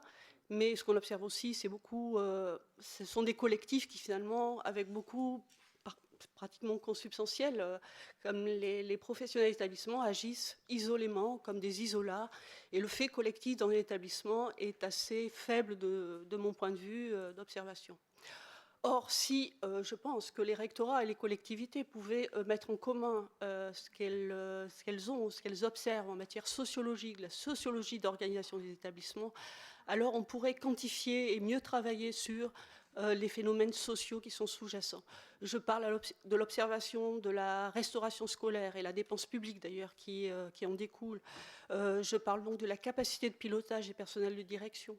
Je parle de ces agents des lycées qui, a fortiori lorsqu'on va dans des lycées en banlieue, sont aussi les parents des élèves qui sont dans les lycées. Ils sont des courroies de transmission très importantes. Je crois qu'il y a toute une partie d'analyse sociologique qui n'est pas faite, qu'on ne veut pas faire ou qu'on ne peut pas faire, et qui pourtant me paraît essentiel. Pour ce qui concerne la région, de toute façon, on est en train d'enclencher un travail de recherche-action là-dessus pour mieux comprendre, quand bien même cela n'intéresse pas encore les rectorats. Merci de cette intervention. Dernière intervention, monsieur. Michel Zling, militant autant à égal qu'au comité laïcité république, et qui a beaucoup travaillé sur un sujet que je ne vais pas développer, mais que je voudrais juste souligner, puisque nous n'avons pas le temps et ce n'est pas le sujet. Mais ça me semble quand même important de le dire aujourd'hui. La situation particulière de l'Alsace et de la Moselle, où nous avons dans l'établissement des professeurs de maths, d'histoire géo ou de philosophie, et des professeurs de religion, avec le même titre. Et donc, comment fait-on la distinction entre le savoir et la conviction religieuse? Ce qui a été évoqué tout à l'heure. Comment fait-on cela alors que la charte de la laïcité, remarquable document, est affichée dans un couloir, bien évidemment? Comment fait-on? Et ce sujet mérite plus que ma petite intervention, bien évidemment, et je ne demande pas véritablement de réponse. Ce que je souhaite, c'est que les militants et les associations laïques ici présentes n'oublient pas ce sujet et continuent avec force de lutter pour la suppression des régimes dérogatoires à la fois des cultes et de l'enseignement sur l'ensemble du territoire. Je vais en profiter pour en faire un autre. On a beaucoup parlé de l'école publique, mais qu'en est-il des établissements privés finalement? Établissements privés sous contrat, on va parler de cela, ça sera quand même plus facile. Et je vais vous demander à chacun, à tous les quatre, de répondre, mais surtout une minute de conclusion, puisque il nous reste 6 minutes. Pour le privé sous contrat, donc c'est la loi Debré, hein, c'est 59. Il n'y a pas de problème sur la loi Debré. Même s'il y a eu une oscillation politique entre ceux qui voulaient un système laïque unique et puis des accords qui ont réglé les rapports entre les établissements privés sous contrat et la République. Alors, moi, je voudrais simplement distinguer deux choses. Sur le privé sous contrat, l'État est neutre et il contractualise sans exception de la confession ou de l'absence de confession des établissements privés. Donc il y a plusieurs réseaux du privé sous contrat, y compris un réseau privé laïque, par exemple l'école alsacienne à Paris, pour ne pas le nommer. Et les établissements privés doivent accepter tous les élèves, quelle que soit leur confession, et il doit aussi, l'établissement privé, respecter leur liberté de conscience. Quant à l'instruction religieuse, elle est facultative. Donc, si vous voulez, ça, il faut quand même l'avoir en tête quand on parle des établissements privés sous contrat. Hein, je précise sous contrat. Ensuite, il y a la question du contrôle, parce que l'enseignement privé sous contrat enseigne les mêmes programmes de la République dans leur intégralité, et les professeurs sont recrutés, pour les professeurs recrutés sur concours, par les mêmes concours. Et ils ont la même formation. Donc, après, il y a le contrôle qui relève de tous les écarts à ces obligations qui verrouillent le contrat. Donc, moi, c'est simplement ce que je veux peut-être préciser sur le plan réglementaire et institutionnel, et bien contextualiser cela. Eh bien, puisque vous avez le micro, donnez-nous 1 minute de conclusion. Ah bon, bah moi je voulais me réjouir d'abord et vous dire ma frustration, parce que les questions sont tellement intéressantes, tellement riches, que je regrette que ça soit déjà fini. Et puis j'ai beaucoup aimé les échanges aussi dans la table ronde. Je pense qu'on est tous, voilà, on croise les choses, on voit la mesure des enjeux et qui repose sur l'éducation. Par rapport aux transformations de la société, qui ne vit pas dans un espace clos, mais qui vit dans une mondialisation des réseaux, enjeux géopolitiques, enjeux stratégiques. Et donc, on n'est pas à l'abri. Moi, je termine là-dessus, mais je vais terminer sur les territoires de la République. Même s'il y a des territoires qui relèvent du régime concordataire ou des territoires qui relèvent de l'héritage des missions, pour ce qui est des Outre-mer, il y a quand même convergence vers les lois de la République, et notamment la loi de mars 2004 qui s'applique dans ces territoires. Et d'ailleurs, en Alsace-Moselle, au Rhin, Bas-Rhin et Moselle, l'enseignement religieux n'est plus obligatoire. Non, mais il n'est pas. On doit s'inscrire. Et le blasphème, c'est terminé dans ces territoires d'Alsace-Moselle. Oui, mais ça montre les convergences. Merci beaucoup, voilà. Catherine Biaggi. Simon. Je vais passer le tour sur l'enseignement privé sous contrat, si ce n'est que pour dire que j'ai quand même des questions d'étudiants qui me disent « Mais monsieur, entre Stanislas et Averroès, il y a un double standard. Je ne sais pas quoi leur répondre. Je ne vous cache pas, je ne sais pas quoi leur répondre. » Voilà. Je termine juste sur un point d'histoire. On a l'impression que ça n'est que d'aujourd'hui que la laïcité dans le cadre scolaire subit des attaques. Moi, je travaille sur l'histoire aussi de la laïcité, à l'époque de Jules Ferry, de Clémenceau, etc. Il faut quand même lire un petit peu ce que subissaient les enseignants du primaire comme du lycée quand ils osaient dire, dans certaines classes, que rationnellement, on ne pouvait pas valider le récit de Jeanne d'Arc ayant entendu des voix et qu'après tout, les élèves étaient libres d'y croire, mais qu'eux ne reprenaient pas ça dans leurs cours. Il y a quand même eu des cabales. Donc Clémenceau, par exemple, a pris la défense d'un professeur de lycée parisien. Donc, c'est pas nouveau quand même. C'est pas nouveau. Ça ne veut pas dire que c'est rien. Ça ne veut pas dire qu'il ne faut pas tout faire pour défendre la laïcité dans nos établissements. Mais il faut faire un peu d'histoire pour comprendre aussi. C'est 1933. Quand, en 1933, le gouvernement dit « l'enseignement religieux n'est plus obligatoire en Alsace-Moselle », circulaire de Guy Lachambre, c'est dérogation, simple demande du père de famille. Lisez, je vous assure, sur le gallique. D'accord. Non, ça, je crois que... circulaire de Guy Lachambre de 1933, le père de famille peut dispenser son enfant sur simple déclaration, alors qu'avant, c'était tout un formulaire qui remontait soit au préfet, soit au recteur. Quand il fait ça, alors, la minute est dépassée, Simon. Toute la presse de droite s'en prend à Guy Lachambre. Donc encore une fois, ça a existé. Je veux bien discuter avec vous après. Alors, Alexandre, s'il vous plaît. Oui, déjà. Fermons le micro, Simon. Déjà, je voulais vraiment remercier donc les deux associations EGAL VCL de nous avoir donné l'occasion de nous exprimer. On entend peu les professeurs sur ce type de sujet, et donc je suis ravi de l'avoir fait. Alors, comme vous avez vu, je l'espère, j'espère vous avoir prouvé qu'on avait plutôt un tempérament de l'action et qu'on n'était pas dans un esprit défaitiste. Je vais terminer par un certain nombre de propositions pour compléter celles que j'ai déjà formulées, qui est aussi le cadre de ce colloque. D'abord, Madame l'inspectrice, vous parliez de diplôme d'université. Il faut signaler l'excellent diplôme universitaire de la Sorbonne, notamment autour du philosophe Pierre-Henri Tavoyot, en termes de formation. Alors ensuite, 4 propositions. Concernant les écoles privées, la loi Debré, je pense aussi, j'ai parlé de mixité sociale, je pense que sans les faire entrer, bien sûr, dans la carte scolaire, pour pas rejouer 1984 ou la guerre scolaire, on pourrait imposer au privé des seuils d'élèves défavorisés. Deuxième proposition, il faudrait, me semble-t-il, en lien avec d'ailleurs plusieurs questions, informer tous les personnels, profs et perdir, des moyens de signalement et de sanctions pour les personnels qui s'exonéreraient systématiquement ou entraveraient l'application de la laïcité. Alors, ça permettrait... Alexandre, moi je suis journaliste de radio, 1 minute c'est 1 minute. Alors vous allez me donner 1 minute 30 et vous allez voir qu'on va s'entendre. Donc qui entraverait l'application de la laïcité. Ensuite, 2 dernières propositions, créer une banque de données de ressources nationales regroupant toutes les séquences pédagogiques mettant en œuvre la laïcité et les valeurs de la République. Et enfin, Madame l'inspectrice, je pense que vous serez d'accord avec moi, enfin du moins je l'espère, le président de la République parle de réarmement civique. Je suis pour le retour d'une épreuve terminale d'histoire géo et de MC au bac général et technologique. Épreuve finale.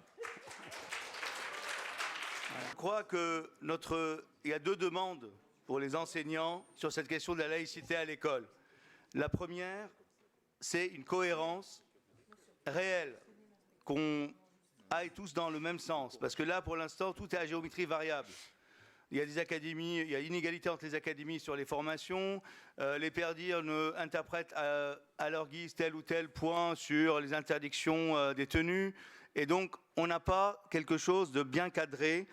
Et le cadrage prend du temps. C'est vrai, ça peut exister, il y a du protocole, mais le protocole seul ne suffit pas. Ce qui m'emmène à la deuxième idée. C'est que la loi ne peut pas être uniquement détaillée au protocole. Il faut qu'il y ait une autorité derrière à rappeler en permanence, parce que, encore une fois, ce n'est plus, on a dépassé le stade de la théorie, on a dépassé le stade de chercher à faire cohabiter. Il y a mise en danger de beaucoup de nos collègues. Voilà. Moi, j'insiste sur ce point-là parce que j'entends la souffrance partout monter et on n'en peut plus. Merci Omar. Je vous remercie tous de votre patience, de votre vigilance, et je suis désolé pour le dernier incident. Je voudrais aussi vous remercier tous les 5, pas tous les 4, mais tous les 5, puisque voilà. Et vous avez 10 minutes pour aller vous rafraîchir et avant la deuxième table ronde.